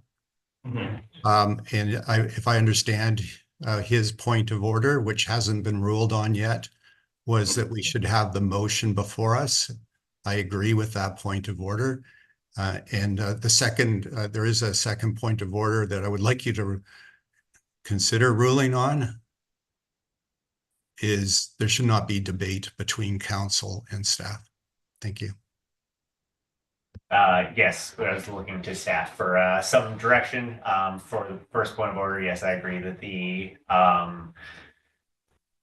resolution should be shared on the screen so us as council are aware of all the specifics in that resolution from Councilor Orlando. Sure. I can forward it to someone or so Ms. Ford.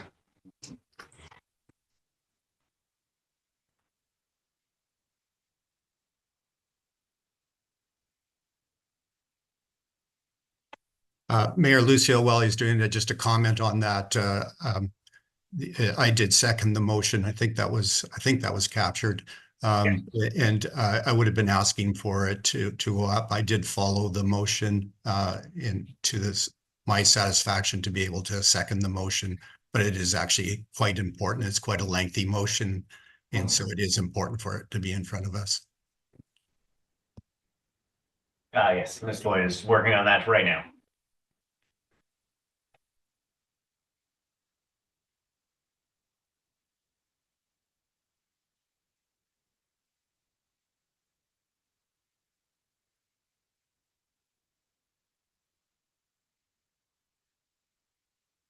Here's the motion.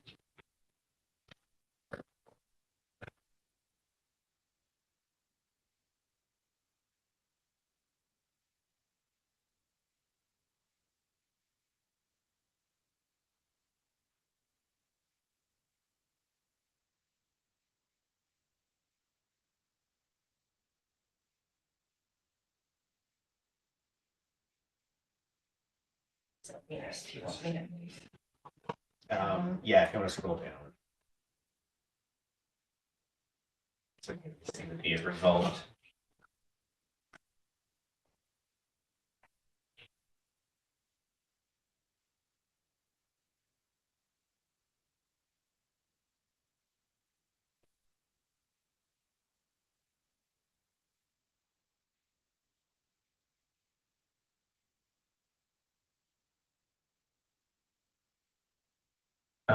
Councilor Orlando and then Councilor Sagenhurst. Thank you, Acting Mayor Lucio. Just to continue a brief introduction. Again, thanks to the applicants, thanks to staff who worked with the applicants, thanks to members of the APC, and thanks to members of the Heritage Advisory Committee, and thanks to the community members who wrote in with their concerns about the application. I think what it shows is what we have in common is we're all invested in the community and we're looking for the best for the community. And so that's really heartening for me to see. However, I think there was a clear message and opportunity for that we could do better with this application. The only thing I really want to point out is something that came up during discussion regarding C2 zoning, and that although the property is C2 zoning, I'm not suggesting any zoning changes. One of the things that I have learned through our zoning bylaw change and through my experience here in council is that uses are very poorly defined, and staff have again and again emphasized that fact that what uses are listed in a specific zone, they're not well defined if you actually go read the existing bylaw. So that raises an issue specifically related to the intent of the Heritage Conservation Area Guide, Revelstoke Station Heritage Conservation Area Guidelines, because a use can change based on what is happening regardless of the zoning of the property. And I think definitely very clearly this property fits within those guidelines. And especially the two uses mentioned, two uses on the plan, which is revitalization of the existing heritage building as well as additions to the building that have a different form and massing than the steep roof pitches of the heritage zone. Yeah, and my final comment is I think we missed the mark. I think we can do better. And I would also note that we are in the middle of a zoning bylaw update or overhaul.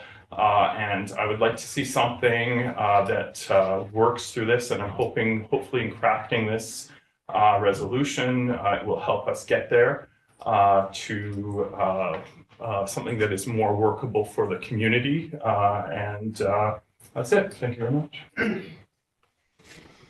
Thank you. Councillor Stapehurst. I'm not sure I'll be voting in favor of the motion as it's written. I think it's a little bit vague. I mean, that third point, mitigation of anticipated adverse impact on surrounding. So basically you want mitigation of anticipated adverse impact. I'm not really sure what you're directing staff to do or the proponent to do. I think it's poorly worded and kind of convoluted and hard to read. Thank you. Councillor Palmer.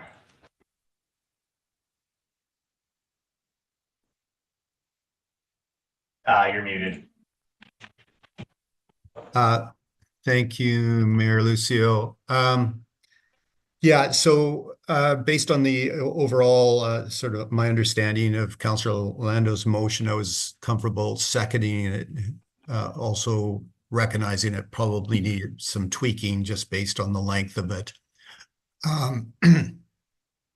It's interesting because it's trying to capture, the motion's trying to capture a number of issues at one time, which is pretty challenging.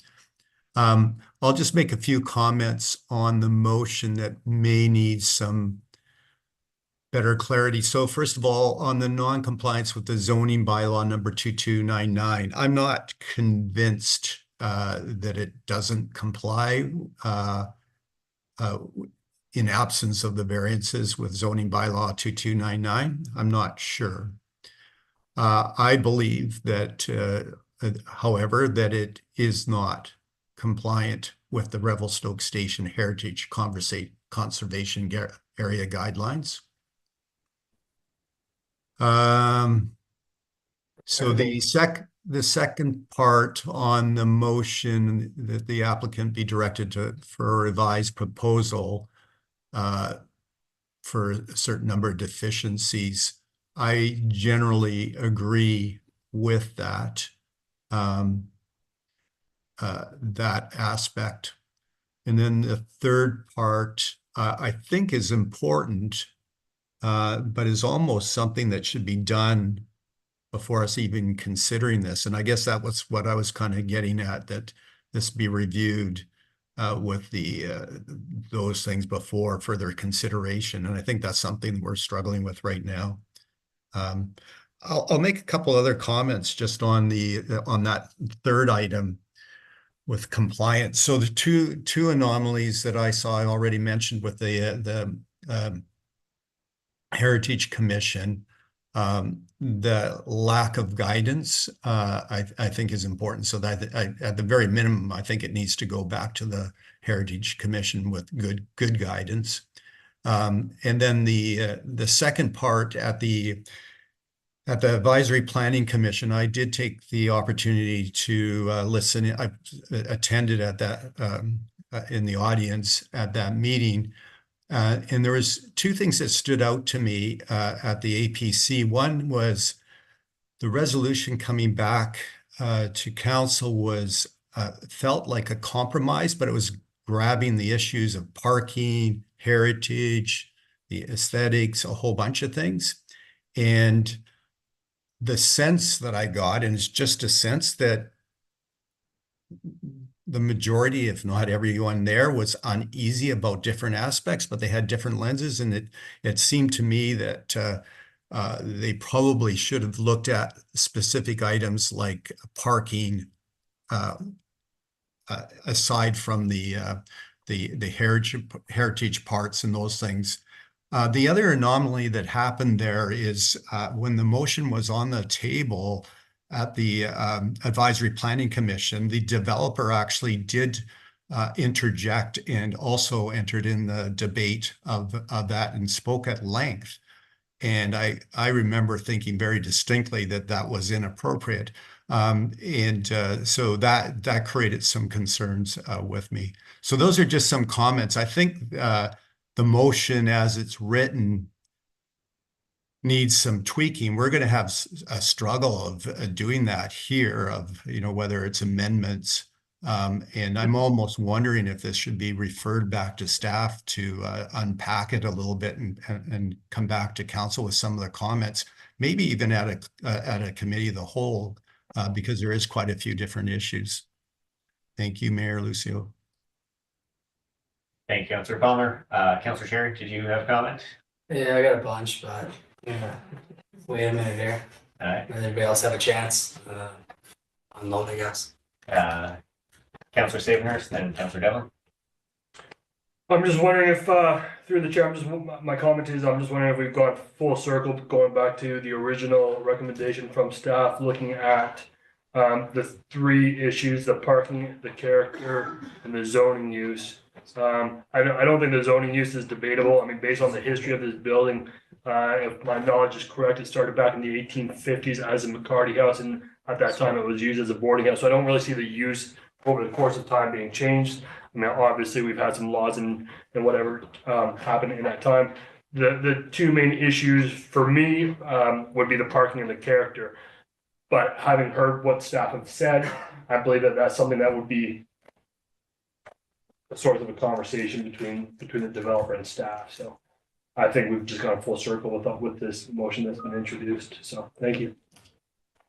Thank you. Councillor Devlin? Yeah, thank you.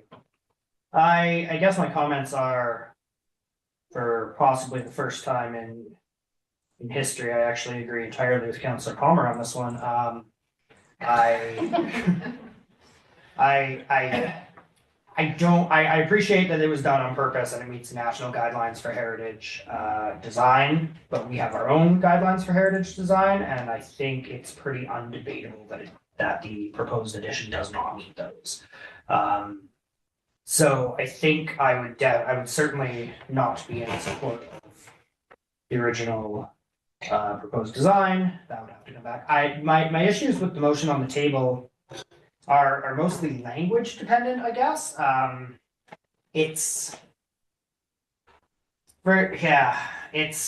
hard to explain where it is. I agree with the concept of having a proposed, like, part of this be mitigation of anticipated adverse impacts is kind of a very unspecific and vague thing.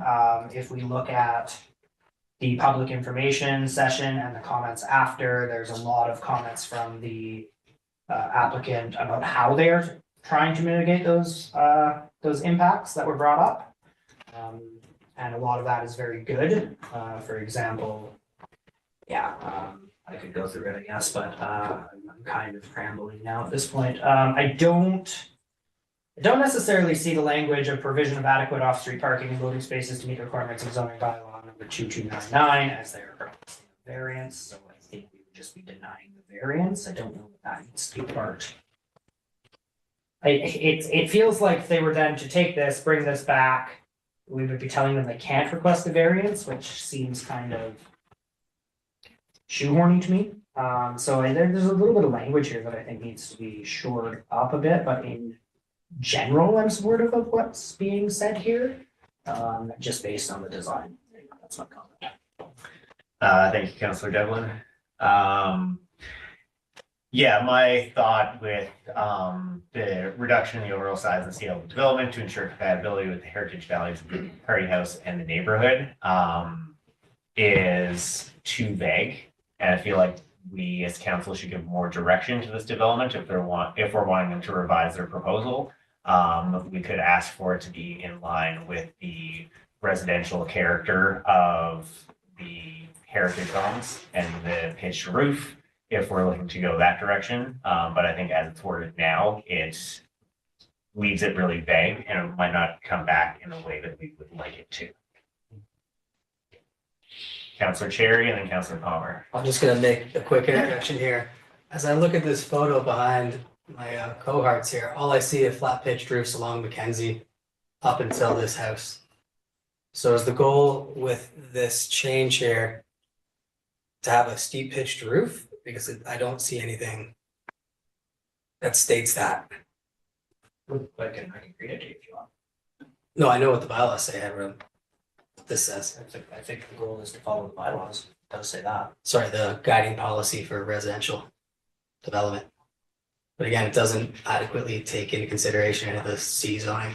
It doesn't, the bylaw itself doesn't say anything about C zoning, residential zoning, it just says it's design principles, and it's pretty clear across the board that we have design principles for that street.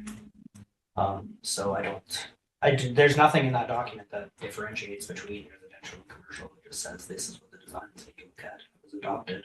We can't hear, you can't hear back here, guys. Councilor Finland was saying that there is no, the guidelines in the heritage conservation area are around residential and the high-pitched roofs, but there's no wording specifically about commercial. And I know that is where staff is leaning back to best practices and provincial regulations when it comes to conservation of heritage, if I'm not mistaken. Through your worship, that is correct. There is no specific guidance within the existing heritage conservation area. And again, looking at the requirements under the legislation, council is fully able to refuse a heritage alteration permit, but it's very clear in the legislation that council must inform the applicant of the requirements or condition under which the use or density proposed by the applicant would be allowed. So staff's comments to council to mitigate any risk and any potential challenges to the decision by council is the more specific you can be, the better. If the concern is with the pitch of the roof, and council wants to see a roof pitch that's more compatible with those described in the Revelstoke Station Heritage Conservation Area Design Guidelines, it would definitely be recommended to include that within your resolution, give as much direction as possible. Thank you. And my understanding is that through best practice, the addition onto a heritage building isn't necessarily supposed to mimic the heritage building, except more be complementary to it. So we're not replicating something because if this at its size would go through with this pitched roof, it would most likely be larger than the McCarty house that sits beside. Through your worship, that is generally correct. And this is a really good example. And I can definitely appreciate the tricky spot that council's in because staff were in a tricky spot, the applicant was in a tricky spot. We have guidelines that don't get specific about commercial development. It's really built for porch additions, sheds being constructed on an existing property with a single family dwelling. So in this particular case, we really need to consider, and that's where it might be some tweaks and changes because this is the first one in, and I really encourage council to consider deferring to give that broader guidance to the applicant, given the opportunity to address it. Because if council and the community wants to see kind of a mimic of those old style heritage homes constructed as a commercial addition on here, it is kind of the antithesis of heritage preservation when we look at the national standards. And this is one of the reasons why in 2026, we're hoping to do an update to the heritage conservation area to get more specific on these additions specifically for commercial properties. It's a big thing. We need to sort out what's going to happen on Mackenzie Avenue and how this community wants to see Mackenzie Avenue developed into the future. So it is a very tricky situation. And again, from staff's perspective, the more specific guidance you can give to the applicant, the more we are in alignment with the Local Government Act requirements for refusing or deferring a heritage alteration. Thank you, Director Simon. I'm just going to go back to Councilor Cherry if he had any follow-up. Yeah, I'm gonna go pivot a little bit here. So everybody that's following along. Question about the parking variances. How many spots are required for this development as proposed? Through your worship, Councillor, 19. How many are, well, how many have we met? There are 7 on site, and then Cash and Lynn paid for the remainder for the hotel, and then a variance of 7 for the restaurant. And not a formal consideration. The applicant does have they have a formal agreement with the church for 6 stalls. However, they cannot have it registered on title to meet our conditions of formalizing that. So it's not considered as a formal option for council. It's just an operational consideration. So 7 on site and 5 cash. Understood. So if that was, say, registered by covenant or was more formal, this wouldn't be in front of us for a parking variance. Through your worship, it is a distance from the building, so we do have a provision in the zoning bylaw that allows parking on a different property. I believe it's 50 meters from that property, and this one is just over 50 meters, between 60 and 50 meters. We did look at the distance. So it may have been a variance to the distance of the parking for valet parking, but it wouldn't be to the number. Okay. It would be potentially variance, but Slight, Make it confused. yeah, sorry. right, It was looked at. So. okay. I'll give up my time to anybody else while I figure out some more questions. Yeah, can I just jump in there, and then we'll go to Councillor Palmer. With the parking variances for the restaurant, if we don't offer that, are they able to pay cash in lieu if we don't approve the variance? Yeah, through your worship, as long as 30% of the parking spaces are provided on site, then you can pay cash in the remainder. Okay. And that's to go into the city working on a parking strategy and. Yeah, through your worship, the cash in lieu program is going to be currently revisited as part of the parking management strategy that Director Black and his team and DS are going to be working on through 2025. So we will be re-examining that for sure. All right, thank you. Councillor Palmer. Thank you, Mayor Lucio. I'm going to try and keep focused on the motion on the table.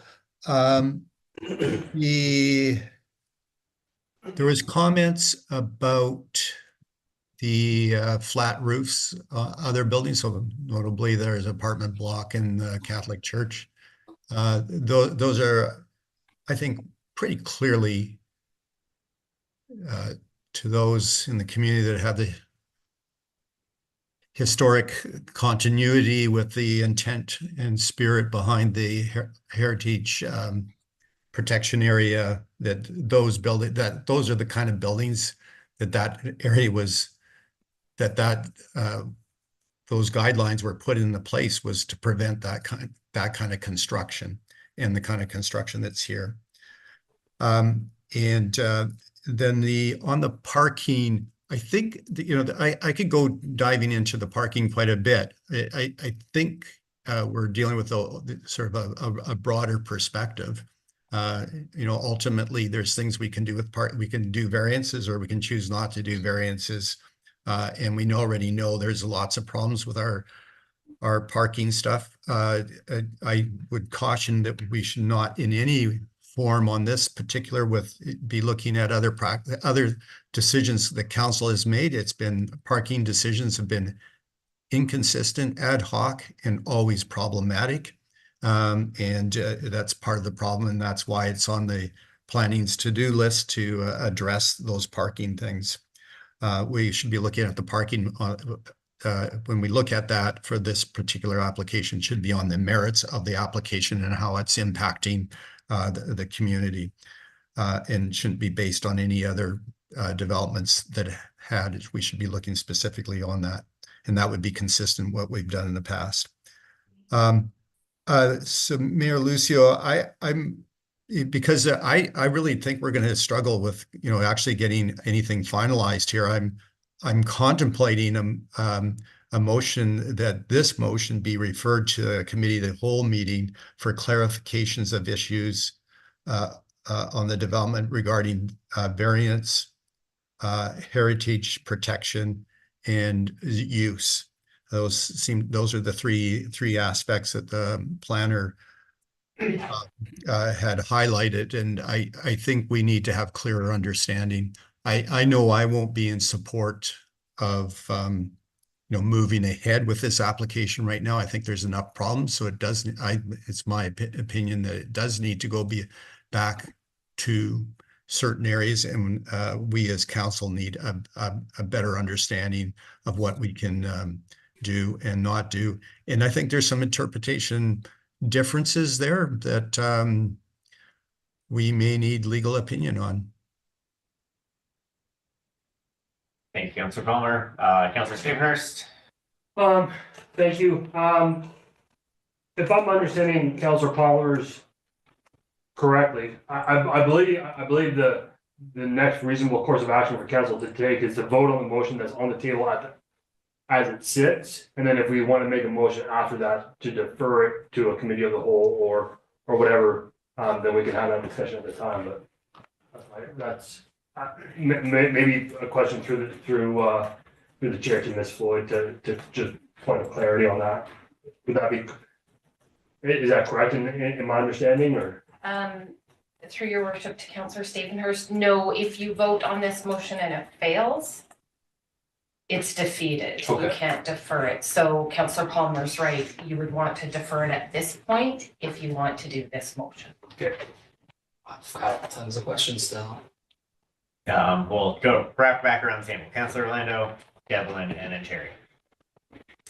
Thank you, Acting Mayor Lucio. Listening to council's feedback, it's great to hear and great to hear the discussion. I've identified 5 different points and issues that were available, and I feel that with suggested amendments by council members, that we can change the amendment to meet what they have discussed. I will be looking for a collaborative approach whereby council members can make those suggestions and revisions, and I'd like to point out 5 specific issues. Number 1, point of order, I think we, according to council procedures bylaw, we need to, if someone is leaving during the discussion, we need to pause the discussion. Okay, we'll pause this discussion until I can't remember the exact technical detail of that, but it's within the procedures bylaw that if somebody is leaving the table when a motion is being discussed, the motion is on the table, that we must either pause or wait until that member returns. Mayor Lucille, just from out here, so did someone leave did a council member leave the table right now? Yeah, Yes. Councillor Stavenhurst left. Oh, yeah. Yeah, so, okay, thank you.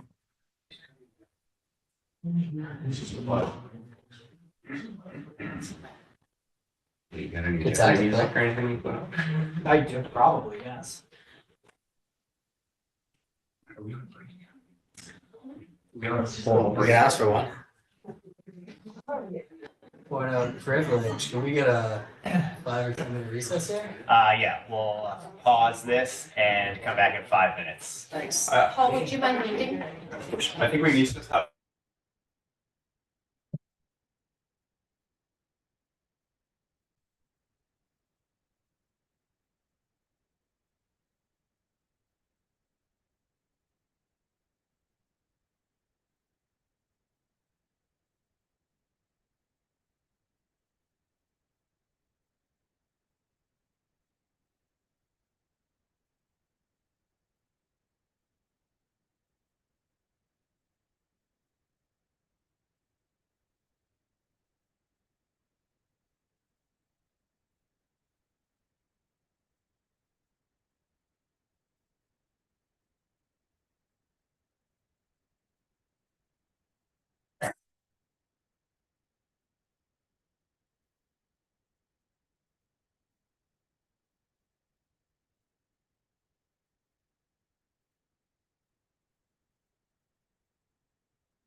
Appreciate it.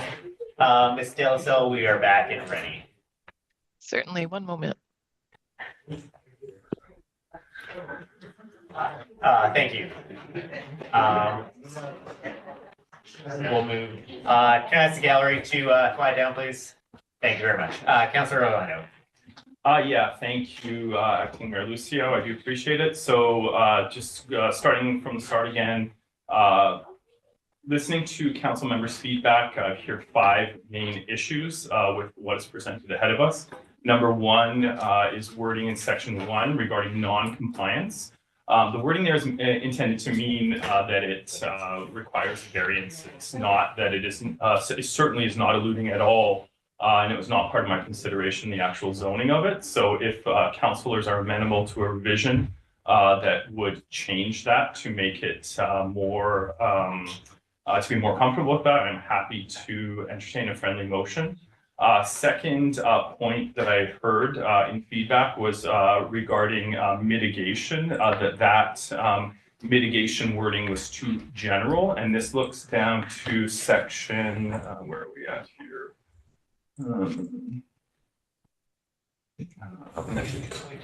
Yeah, 2.3 mitigation of anticipated adverse impacts.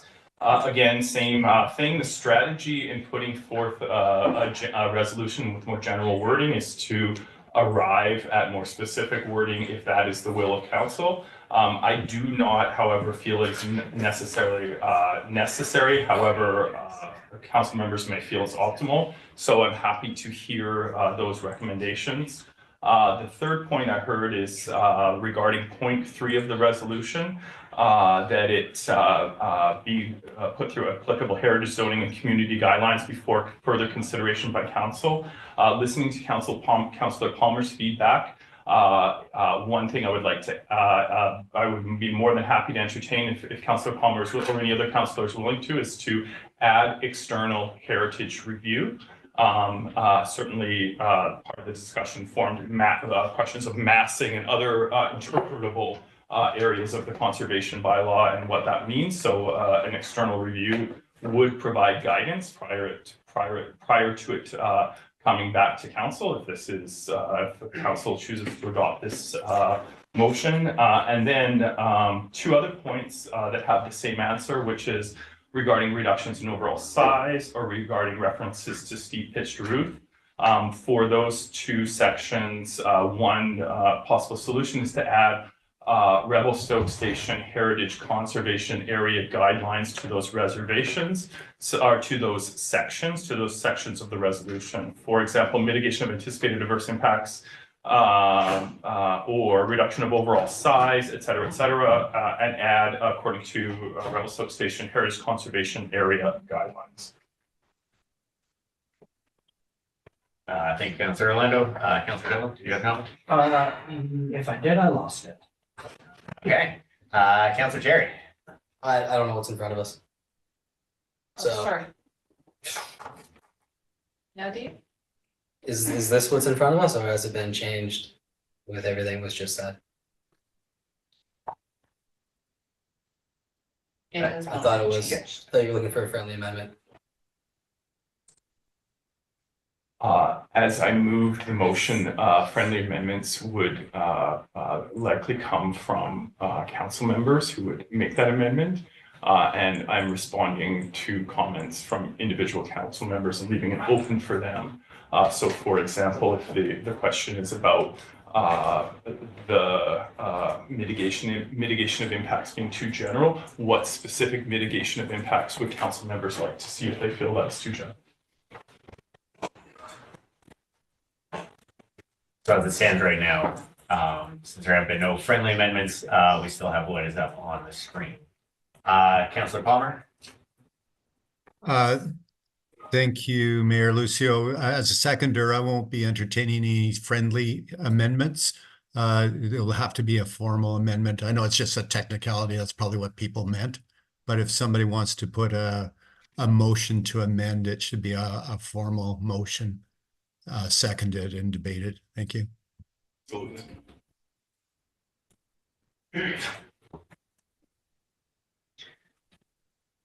All right, so as we stand right now, we're looking to deny this permit and then go back with revisions to the proposal.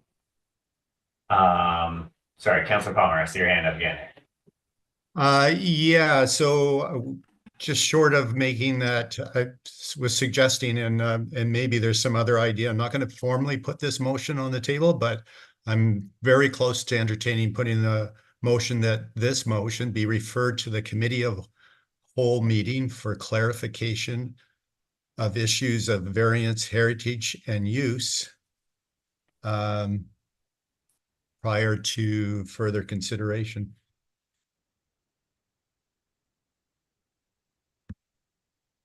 Are you officially putting that on the table, Councilor Palmer? Because Councilor Devlin. This is already on the table. Or is it deferral? Referral. Okay. Yeah, and then a deferral would be non-debatable. Yeah, I could. I'm just if somebody's got a better way to resolve this, but I think we're going to struggle resolving this tonight. Councilor Orlando was suggesting, okay, let's start wordsmithing, and I'm prepared to go along with that too. We're going to need to do something with this. So. Yeah, I feel that this is a larger decision than we necessarily have the ability to come up with a proper resolution for. And I would be in support of moving this to the committee of the whole discussion so we can have a more wholesome discussion and have staff be able to gather more information for us to make a more informed decision. So. Yeah, so based on that, I'll put the motion on the table that this motion be referred to the committee of the whole meeting for clarifications of issues of variance, heritage, and use. You say referred or deferred? Referred. Said referred. What's, if I can through the chair, is that debatable?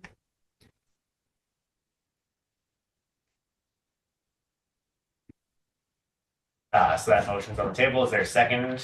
Councilor Devlin? Does anyone want to speak to the motion? As making the motion, I'll speak to it. I think I've already spoken to it, but really, there's some variances of interpretation, whether that's staff or council meet on various things. And in my mind, the heritage, I think there's misunderstanding on the heritage and the enforceability of heritage stuff. And I believe that it should be going back to ultimately should be going back to the Heritage Advisory Commission for clarity of what they feel, they feel this meets or does not meet the heritage protection area. The issues of variance, what we can or can't do with the parking. We've been around that several times, but it wouldn't hurt to just clarify that. I believe that we can't mess with the use. However, with the other aspects, we can, provide clear guidance to the developer for that. It may no longer be viable for the developer, but that's not for us to decide. The developer can decide whether something makes sense or not. So I think this is probably a good point, and staff will have the opportunity to look at those in deeper depth and provide us some better guidance moving ahead in the future at a committee of the whole meeting. Thank you. Councilor Chair? Yeah, if I can through the chair, I'll push back a bit on the Heritage Commission. They've already seen it. They don't have guidelines to weigh in on it. It is a volunteer group that isn't like us in the sense that they probably don't want to sit here and have such a contentious issue in front of them. I would be worried that we wouldn't get quorum, and they would either not show up or would quit. We're seeing a number of people leaving these these groups because of contentious issues in the public. So I do have an issue with that. I think a much cleaner way would just be to, personally, why not just refer this? Why why not just refer this all for legal opinions on what we're able to do and can't do in light of there being no specific guidelines for C2 zoning in the heritage? Rather than have this wording, which I think will get us sued, going as it's written. That's just my opinion.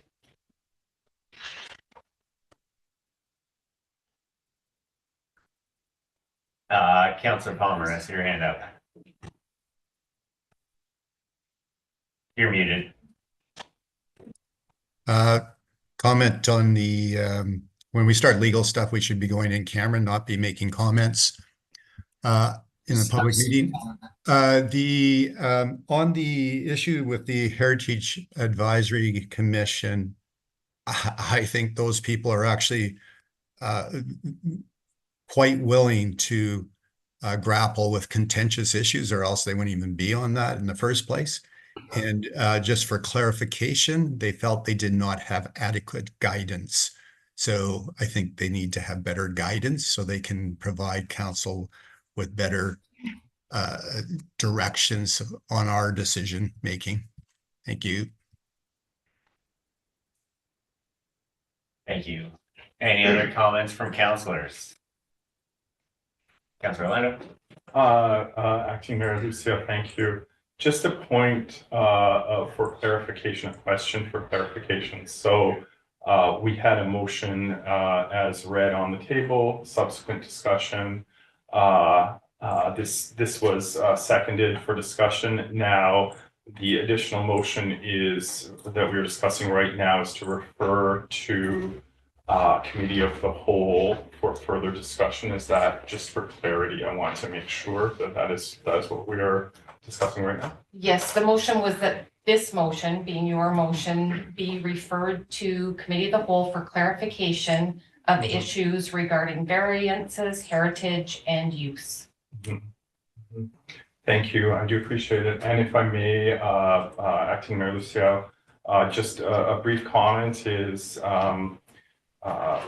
I think we can find a resolution. I'm not averse to referring it to the committee of the whole for further discussion.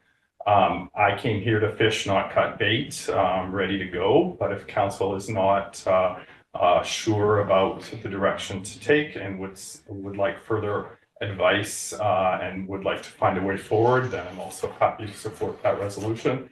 However, I'm reluctant to discuss the matter further and at length right now in terms of getting into lots of details in this discussion. I think we're near the point of decision on the referral question.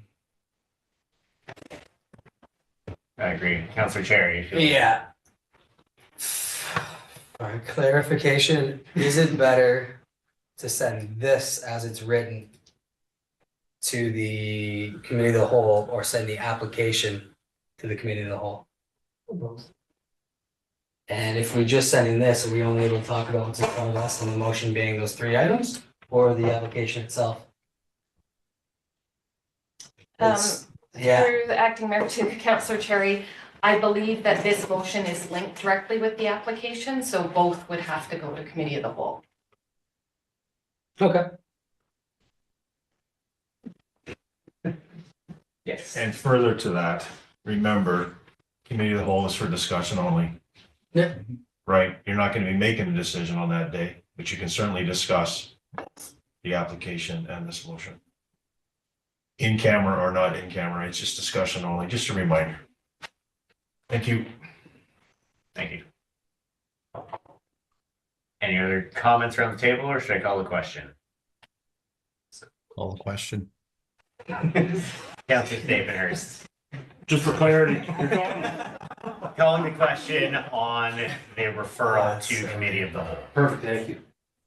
All in favor of referring this to committee of the whole? Unanimous. Awesome. Okay. To defer the original motion until after the committee of the whole discussion this week. We will move on to 9A, fees and charges amendment bylaw. Anyone want to put that on the table? Oh. Counselor Devlin. I will move that the 2025 fees and charges amendment bylaw number 2399 be adopted. Seconder for the motion. Still pulling it up. Sorry, Maybe you want to give these guys a minute to clear. that's fair. All seconds the fees and charges amendments. So, Mayor Lucio, I'm online here. I'm losing what's happening. So maybe just remind people to address through the chair. Yeah, the gallery is just clearing out after the last thing we talked about, so we're just taking a minute. Okay.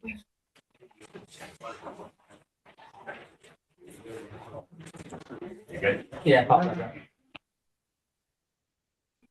up. So yeah, we've moved on to 9A, fees and charges amendment bylaw number 2399. It's been put on the table by Councilor Devlin, and I've seconded this bylaw. Is there any discussion around the table from councilors? Councilor Ball. I'll be opposed to the adoption based on the same discussion that we had at the last meeting. Thank you. Thank you for your comment. Any other comments? Councilor Orlando. Your worship, sorry, acting mayor, I forgot your worship contact what I was supposed to say.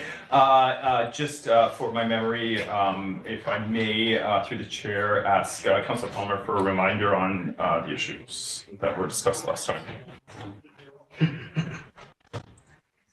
Councilor Palmer, do you have comments? So the question was, what was the issue that I had with the fees and charges for first going to adoption? I felt that it should be just first and second reading, and then having a little bit of time to consider before moving to third reading. So I don't think that it's my opinion that we haven't adequately looked at the details of those changes. They might have merit, but it's more of a procedural thing. Thank you. Councilor Devlin. Just a reminder to Councilor Palmer through the chair that we did not do first and second. We did first, second, and third, and were this to not be adopted, we would essentially start with fees and charges amendment bylaw entirely over again next year. Yes, we would. So that would probably not be, in my opinion, particularly good governance at this point. But if we want to dwell on the past and the votes we lost, we are welcome to do so.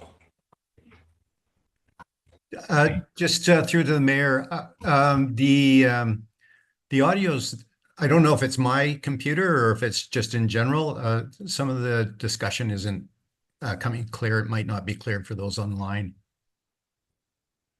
Never to speak up in the future. Thank you, Councilor Palmer. Any other comments? Councilor Orlando. Acting Mayor Lucio, Chair, for Councilor Palmer's benefit, is it possible that Councilor Devlin repeat the comments, because he sounded like he wanted to hear? Absolutely. I made the comment that first and second was not the vote that passed last time. We did first, second, and third. And that were this to be shot down at the adoption stage, we would no longer have a fees and charges amendment bylaw for this year, I would presume, or we would have to significantly change it before it came back. So I'm not quite sure what the benefit was to dwelling on votes lost in the past when now we have a new issue in front of us. But that's just my comment on that. Thank you. I'll call a question. All in favor? Opposed? Councilor Palmer is opposed. Balance of council is in favor. We'll move on to 9B, utility rates amendment bylaw number 2400. Councilor Devlin. I will move that the 2025 utility rates amendment bylaw number 2400 be adopted. Seconder for that. Councilor Cherry. Any discussion around this one? I'll call a question. All in favor? Opposed? Councilor Palmer is opposed. Balance of council is in favor. Moving on to 9C, Advisory Planning Commission Establishment Amendment Bylaw number 2401. I move that Advisory Planning Commission Establishment Amendment Bylaw number 2401 be read a second and third time. Seconder for that, Councilor Devlin. Any discussion on this? Councilor Palmer. Just as it's related to the previous, so this was a better process that we had time to give it a little bit of pause before moving ahead. So I will be in favor. Thank you. Thank you for your comments. Any other comments around the table? Councillor Orlando. Yeah, your worship, or your acting worship, the original version had the track changes. We're at second and third reading, so we don't have those in there. However, one point I note is that the original bylaw, which is very old and outdated and needed to be updated, essentially had a clear, definable stopgap or safety valve on when items would be referred to council for review. I realize there's a lot of technical changes to this one, but I'm not wanting to move forward with this one without a revision of what is proposed so that we have more clarity. I think, for example, earlier today we had discussion about interpretability of what the rules say, and I worry that we're going to get into a situation whereby a discretionary decision is going to leave us in a situation where we don't have as much opportunity to have oversight. So my question would be through staff or on any possibilities to include that. Now, I realize the previous pressure valve was a laughably small amount of money, reflecting the time of the age of the bylaw, but I was wondering if there's any other options or suggestions, because I feel like we don't want to get into a situation where we didn't know and it puts pressure on staff to judge whether or not something is affordable. So that's my thoughts.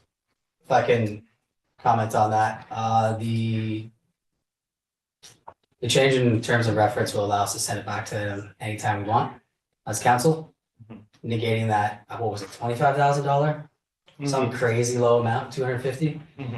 So we still have the option at this table to refer things to the APC that we think we want another opinion on, whereas an arbitrary number put everything through there, slowing down development, especially housing developments that I'm not personally in favor of. This also gives us the opportunity to Councillor Palmer's usual comments. In light of not being able to have a public hearing, this does allow us to send something to a group of the public to review. So with that said, I personally don't see the need to have an arbitrary number on there, especially one that will potentially come outdated in the near future. So let's. Really, for more direction from staff? Yeah, I'm looking for direction from the staff, and certainly, yeah, the number that was on there was arbitrarily low, or was low due to its age. I'm not calling for a number. What I'm looking for is more clarity on process of when this decision or this discretion is exercised. It's not clear to me in looking at the way the bylaw is worded how that will work, and my concern is that things will get past the point of no return that we are simply unaware of due to process, and that that will be deleterious to council, deleterious to staff, deleterious to the city, and deleterious to its mission. So what I'm seeking is just advice and wisdom from staff on options for revisions to add those provisions to what is proposed before us today.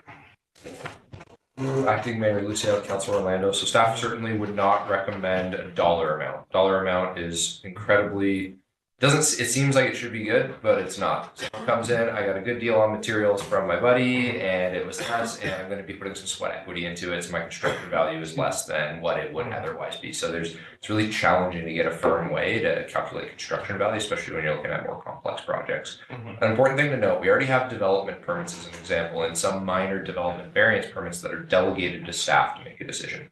Those do not and have not ever gone to APC for review. When we have bigger applications that need to go to council for review, that historically, under the current APC bylaw, have gone to APC for consideration in advance of council consideration. If it's a large contentious application that includes a lot of variances, so the application council considered earlier today, item 5A, would be a good example of one where staff would have referred that to the Advisory Planning Commission in advance of it coming to council. If we bring an application to council that has not been to APC, that in council's view should be going to APC, council is that stopgap to send it back to APC and refer it to them. So the checks and balances, if council disagrees with the director's decision to not send it to APC, is for council to send it to APC. So there's two stops in the process. Application comes in, the development permit, council's the decision-making authority on it. The team reviews it, pretty straightforward. We don't recommend it goes to APC. We write a report, comes to council, council reviews it and says, you know what, staff, we understand why, but we think you got it wrong. We're going to refer it to APC. Alternative number two, an application comes in for a development permit, large-scale development permit, requesting variances. It's a change in the neighborhood. Staff say, we think that this should go to the Advisory Planning Commission. Goes to APC, goes to council, council reviews it, and council could still refer it to APC again if they wanted to, right? So there's two stop gaps in the process. And yes, this will be relying upon professional discretion from staff to apply that as we are evaluating applications. But there won't be an application that under the current bylaw would have gone to APC right now that goes to council where you guys don't have the option to kick it back to APC. Council will always have the option to refer it back to APC under these proposed changes. Does that help clarify, or are you looking for, the only way we could change the bylaw would be defeating the intent of the bylaw, because the intent of the bylaw is to allow APC to review the higher level community planning projects and give guidance and recommendations on setting policy for council. If council wants to say these applications always go to the APC, ones that are construction value of, more than $1 million, or ones where more than 20 units are being created, you could include that in there. Staff would recommend kind of leaving it with some discretionary abilities, but that would certainly be the only way. You would have to base it on gross floor area of the building or number of units being created. That's really the only option to specify which one of those applications will be going to the APC. But just to reiterate, council is that final decision-making authority that can say, even if staff didn't kick it to APC, we'll kick it to APC. I see Ms. Floyd has her hand up. Additionally, through your acting mayor to Councillor Orlando, the mayor just established the governance committee. And one of the mandates is to do a complete committee and commission review. So the bylaw that is in front of you right now that you will have approved will go to them for review along with all of the terms of reference. So there's another chance for council to weigh in on exactly what goes where. Thank you very much. And if possible, just a follow-up question on this. And I appreciate the responses. Just to make sure I'm crystal clear, I'm not advocating for dollar amount. That's not was my intention. I was just referring to what was there before. Oftentimes with these bylaws, the devil's in the details. So under no circumstance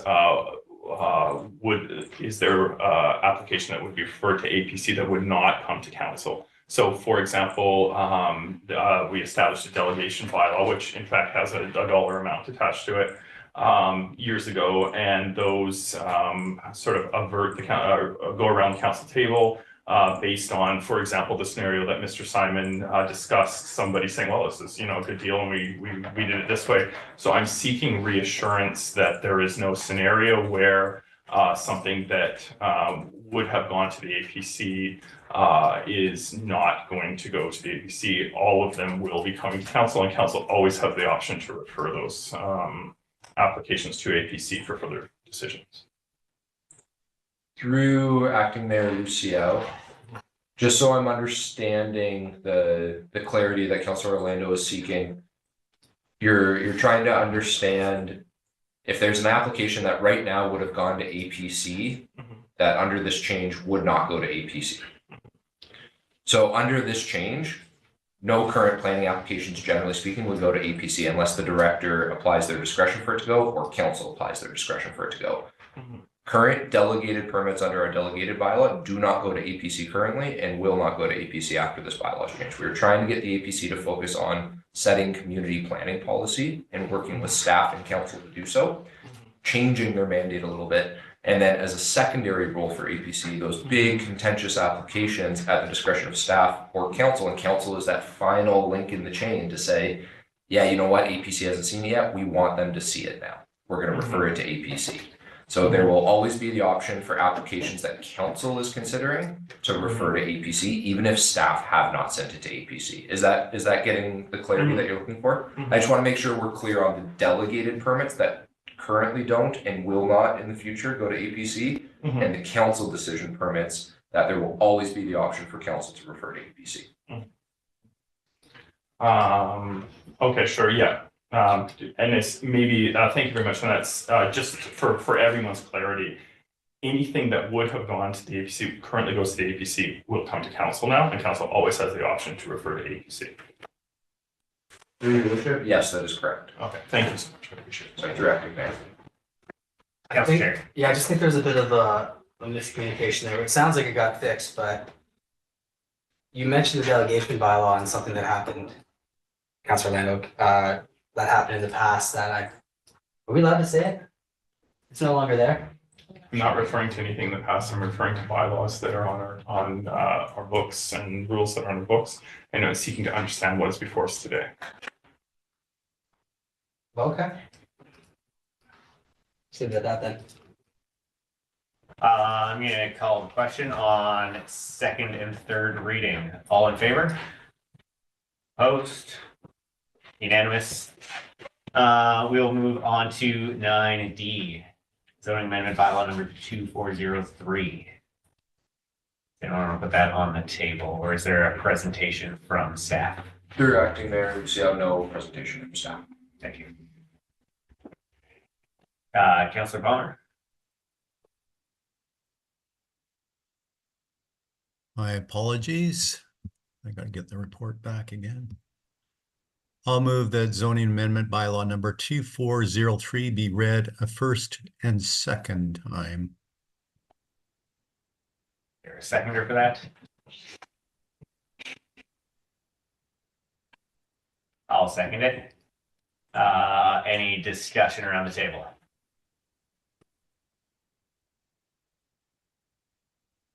Sure. Is there a reason why you'd only like to, through the chair, Councilor Palmer, only like to have it read a first and second time? Yeah, I could have just put the motion to read it first time as a staff recommendation. That's kind of where we've gone to, and there's a little bit of a history. I mean, it's fairly common for it to be first and second reading when they're relatively straightforward. Yeah, so my apologies through the mayor if I sort of threw a little loop in there thinking there's something unusual. It could have been just first reading, the same thing anyway, in this case. Thank you for that. Any other comments around the table? I'll call the question. All in favor of first and second reading? Opposed? Councilor Devlin is opposed. Does anyone else want to put more motions on the table? Or should we move to the next one? Councilor or Director Simon. Through your acting there, Lucio, I just do want to note for council, we have 2 rezoning applications right now that will be brought to council, this being one of them, and then another one that is slated for December 10th right now. Those are the last 2 rezoning applications we are hoping council considers in advance of considering the full zoning bylaw rewrite, which would be early January 2025. These rezoning applications, whichever way council ultimately decides, need to be dealt with before you start considering our future big repeal and replace bylaw. So that is part of the reason why staff would ask council to consider how quickly we can move these through, because we can't bring forward that big zoning bylaw until these applications that are seeking to amend our current zoning bylaw are dealt with by council.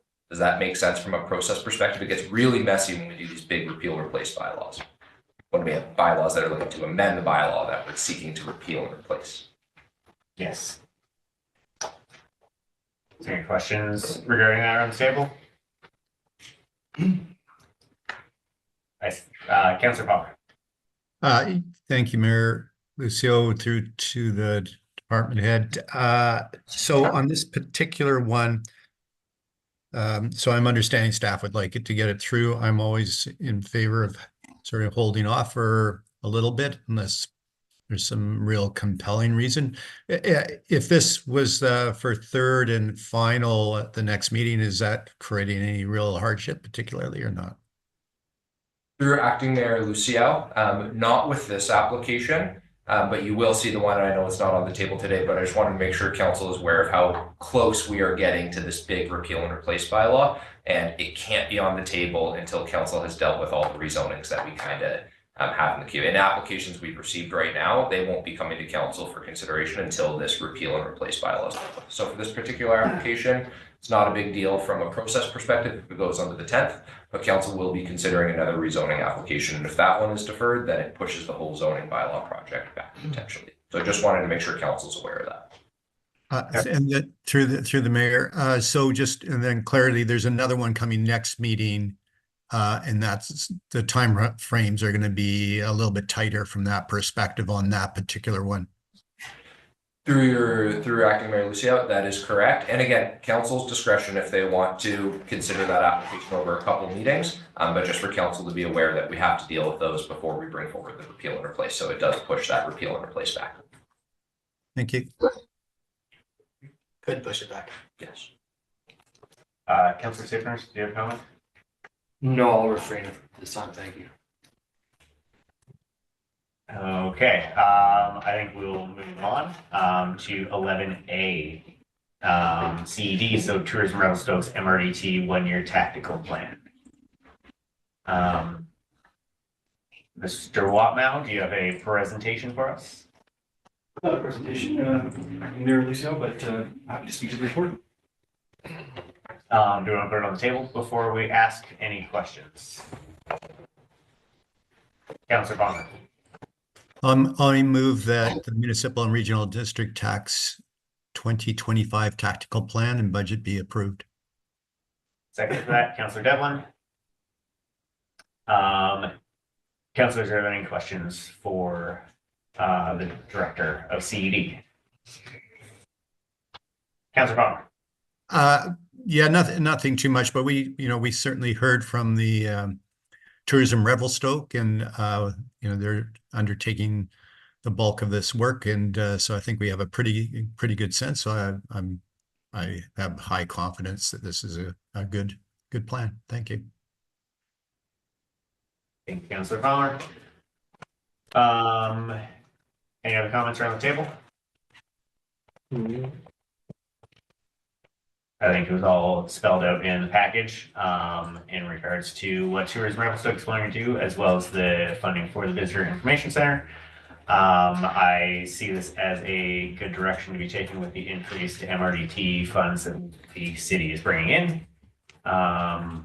If there's no other comments, I will call the question. All in favor? Opposed? Unanimous. Balance of council is in favor. We'll move on to 11B, the Community Fire Smart Resiliency Committee. Thank you, Acting Mayor Lucio. So a while ago, council approved a select Community Fire Smart Resiliency Committee. We are now just looking for a council member to sit on that committee. Thank you, Ms. Floyd. Councillor Palmer. You're muted.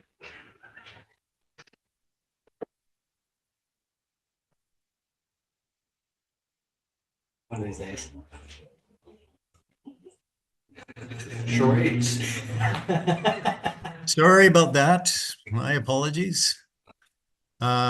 I move that Councillor Stapenhurst be appointed as council representative to the Community Fire Smart Resilience Committee for the remainder of 2022 to 2026 council term. Before that gets second, I have to second it first. Excuse me. Second. Councillor Carey. I'm gonna go over to Councillor Stapenhurst first. Are you willing to accept this? I would be willing to accept that. Thank you very much. I appreciate it. No problem. Councillor Palmer. He'll be a great guy. One day. Yeah, no, yes, but eventually. Okay, thank you, Councillor Stapenhurst, for stepping up. Any other comments around the table? I'll call the question. All in favor? Opposed? Unanimous. Moving on to 11C, 2024 Housing Needs and Demands Assessment. I'd like to request a presentation Speech. through the chair. Through,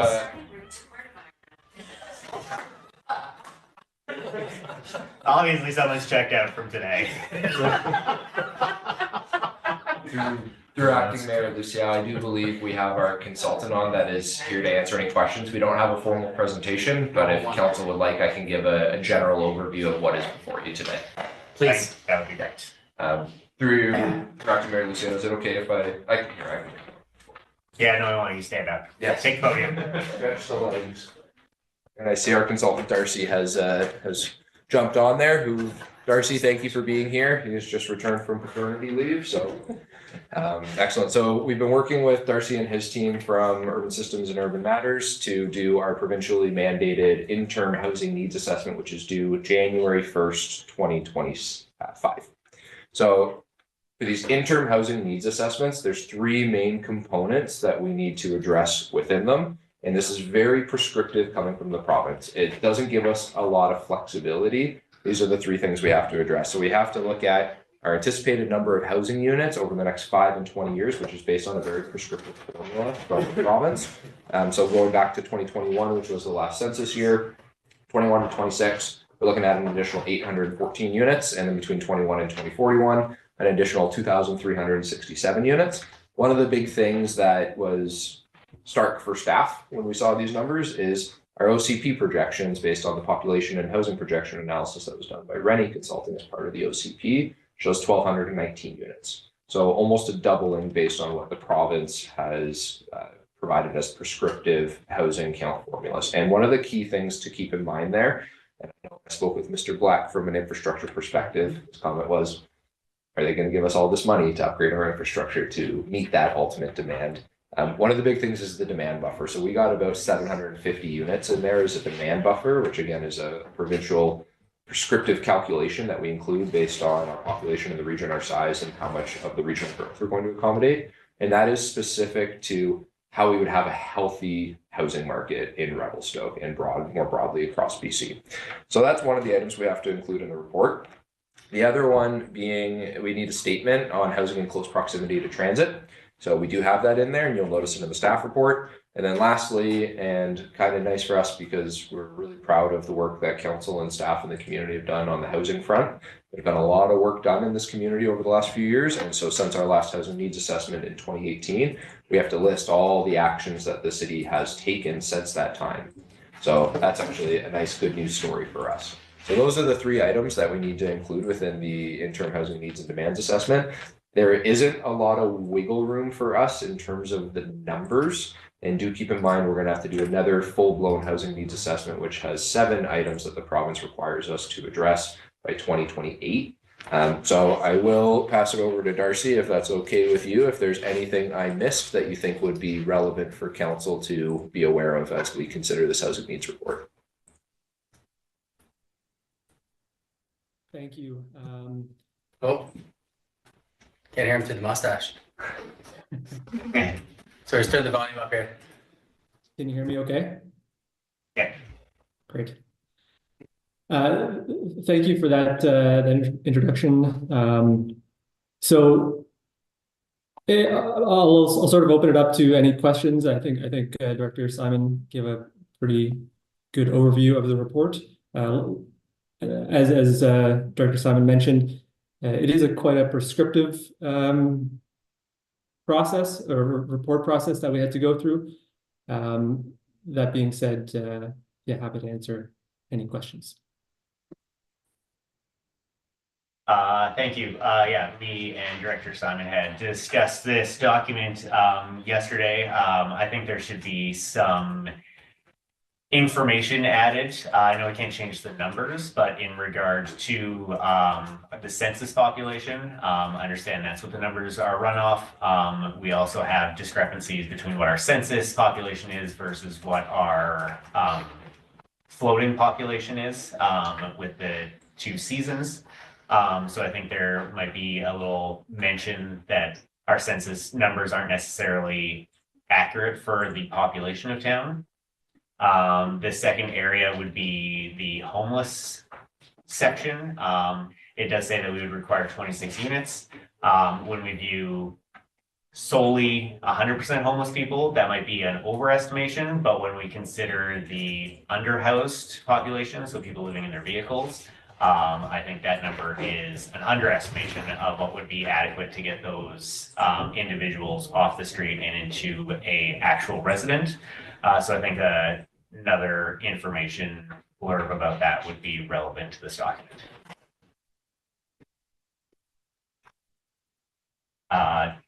Do any other councillors have comments around the table? Councillor Orlando and Councillor Cherry. Thank you. And through the chair, that issue that Councillor Lucio has brought up with the seasonal population has been a long-standing one and something that most residents talk about when we get to this point. So a question perhaps for the consultant is does Revelstoke and other municipalities who are in similar situations through the process account or factor in that reality in our studies? Are we there yet with the provincial government on what they will accept and what they agree to on these numbers? And are we? Is there something council, for example, would need to do to lobby for a change if that is deemed? So I'm just seeking information on how we can approach that question, because certainly Councillor Lucio is right on that. Through the acting mayor, thank you for the question. Yes, it's recognized that Revelstoke has a population that fluctuates quite a bit between seasons. In the development of this report, I will say that the data model that's used by the province here is more high level. It doesn't really delve into the specifics of a Revelstoke example, where the fluctuation can be quite stark between seasons. I think the idea that the province was trying to achieve with their data model was to have quite a broad look, to look towards capturing housing units overall. I think you spoke to how to capture that in the future. I think the advocacy with BC Housing for smaller communities to really capture those fluctuations would be a good option going forward. Thank you. Councillor Cherry. If I could have a little bit of reach on this one, I'm curious through the chair to Director Black how these numbers affect our DCC conversations. Through acting mayor to all council, the DCCs are based upon the pace of development, not so much the number of development. If everything slowed down, that would, in a perfect world, also defer the need to make many infrastructure improvements. If the pace of development increases, especially adding more homes, that would then accelerate the need for those projects. However, the projects are the projects. So in my opinion, the DCCs would not be impacted by this, and it's very likely that the council will have some input as to what a perhaps mitigation for staff housing or deed restricted housing impacts to DCs would play out.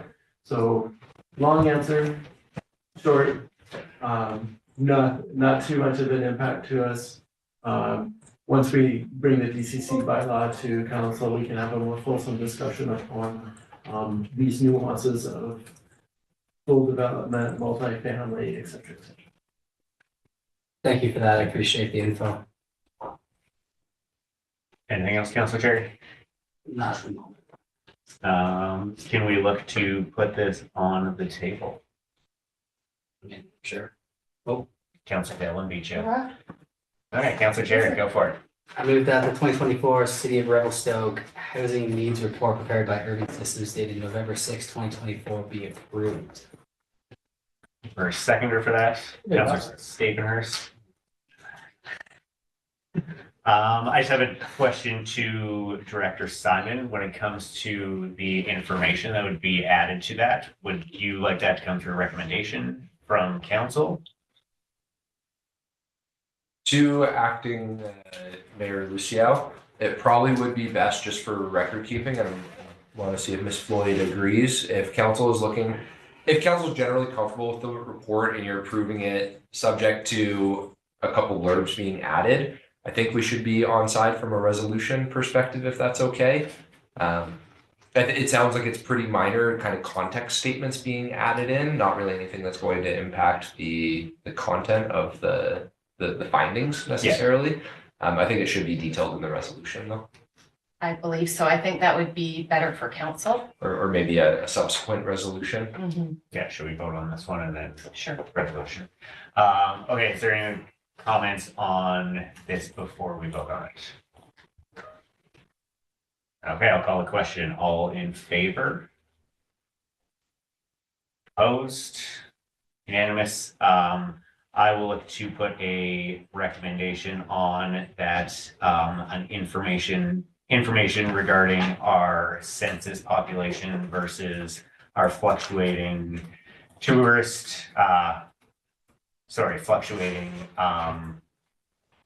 population, thanks. As well as regarding our homeless and underhoused population be added to this document. Seconder, Councilor Devlin. Any discussion before we call the question? I'll call the question. All in favor? Okay.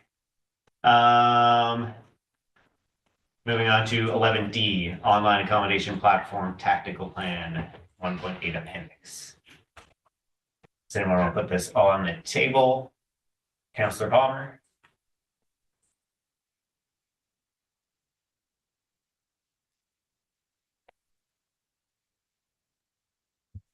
My apologies, not having a split screen is difficult sometimes. I'll put the motion as written. Seconder for that, Councilor Devlin. Any discussion regarding this? See no questions around the table. I'll call the question. All in favor? Opposed? Unanimous. Balance of council is in favor. We will move on to communications 13A, the Youth Advisory Committee minutes. So we met back on October 30th.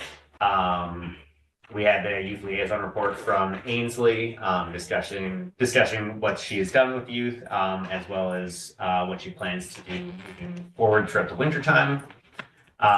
She also covered the youth initiative committee and what we heard in her report. We had a couple recommendations to add an executive summary to that, which she did and was circulated before we put out to the community. And then we talked about the Youth Access Fund financial guidelines, which were last updated in 2019 and might not necessarily be meeting the needs of the community and families trying to access the account. We also had one of our representatives, Ms. Poirier, we signed for her to participate in the BC Regional Youth Parliament. So it was exciting to see her enthusiasm and that we were able to support her going into that. Are there any questions about those minutes? Perfect. We'll move on to 13B, Heritage Advisory Commission minutes. Councilor Cherry. Thanks, Mayor. We looked at two different applications, a heritage alteration permit to allow for a setback variance to allow for the construction of a new two-story single-family dwelling with a basement suite in the heritage station area. The committee's comments are there for review. If you have any questions, feel free to ask.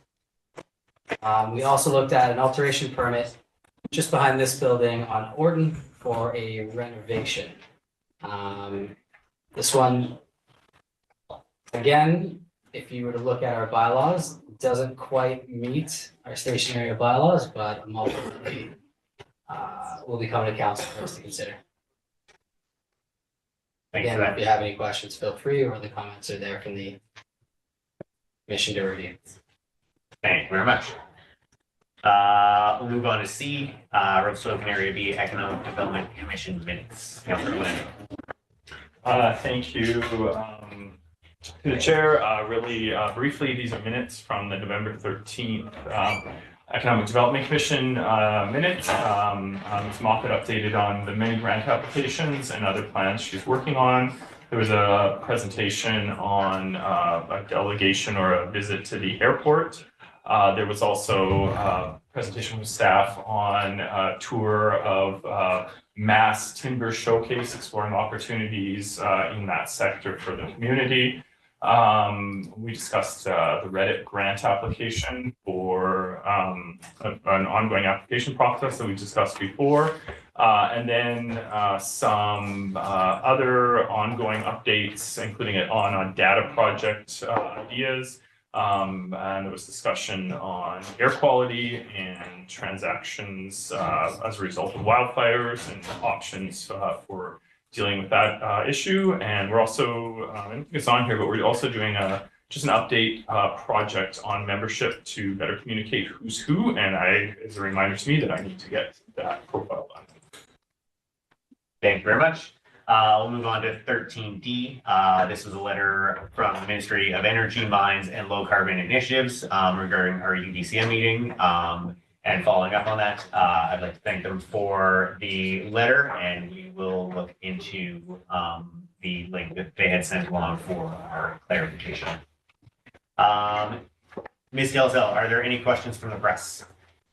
We have no questions from the press, Your Worship. Thank you very much. Can I get a motion to go in camera pursuant to section 90.1A and K of the Community Charter?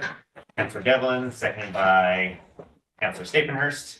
We'll take a 10-minute recess and come back in camera.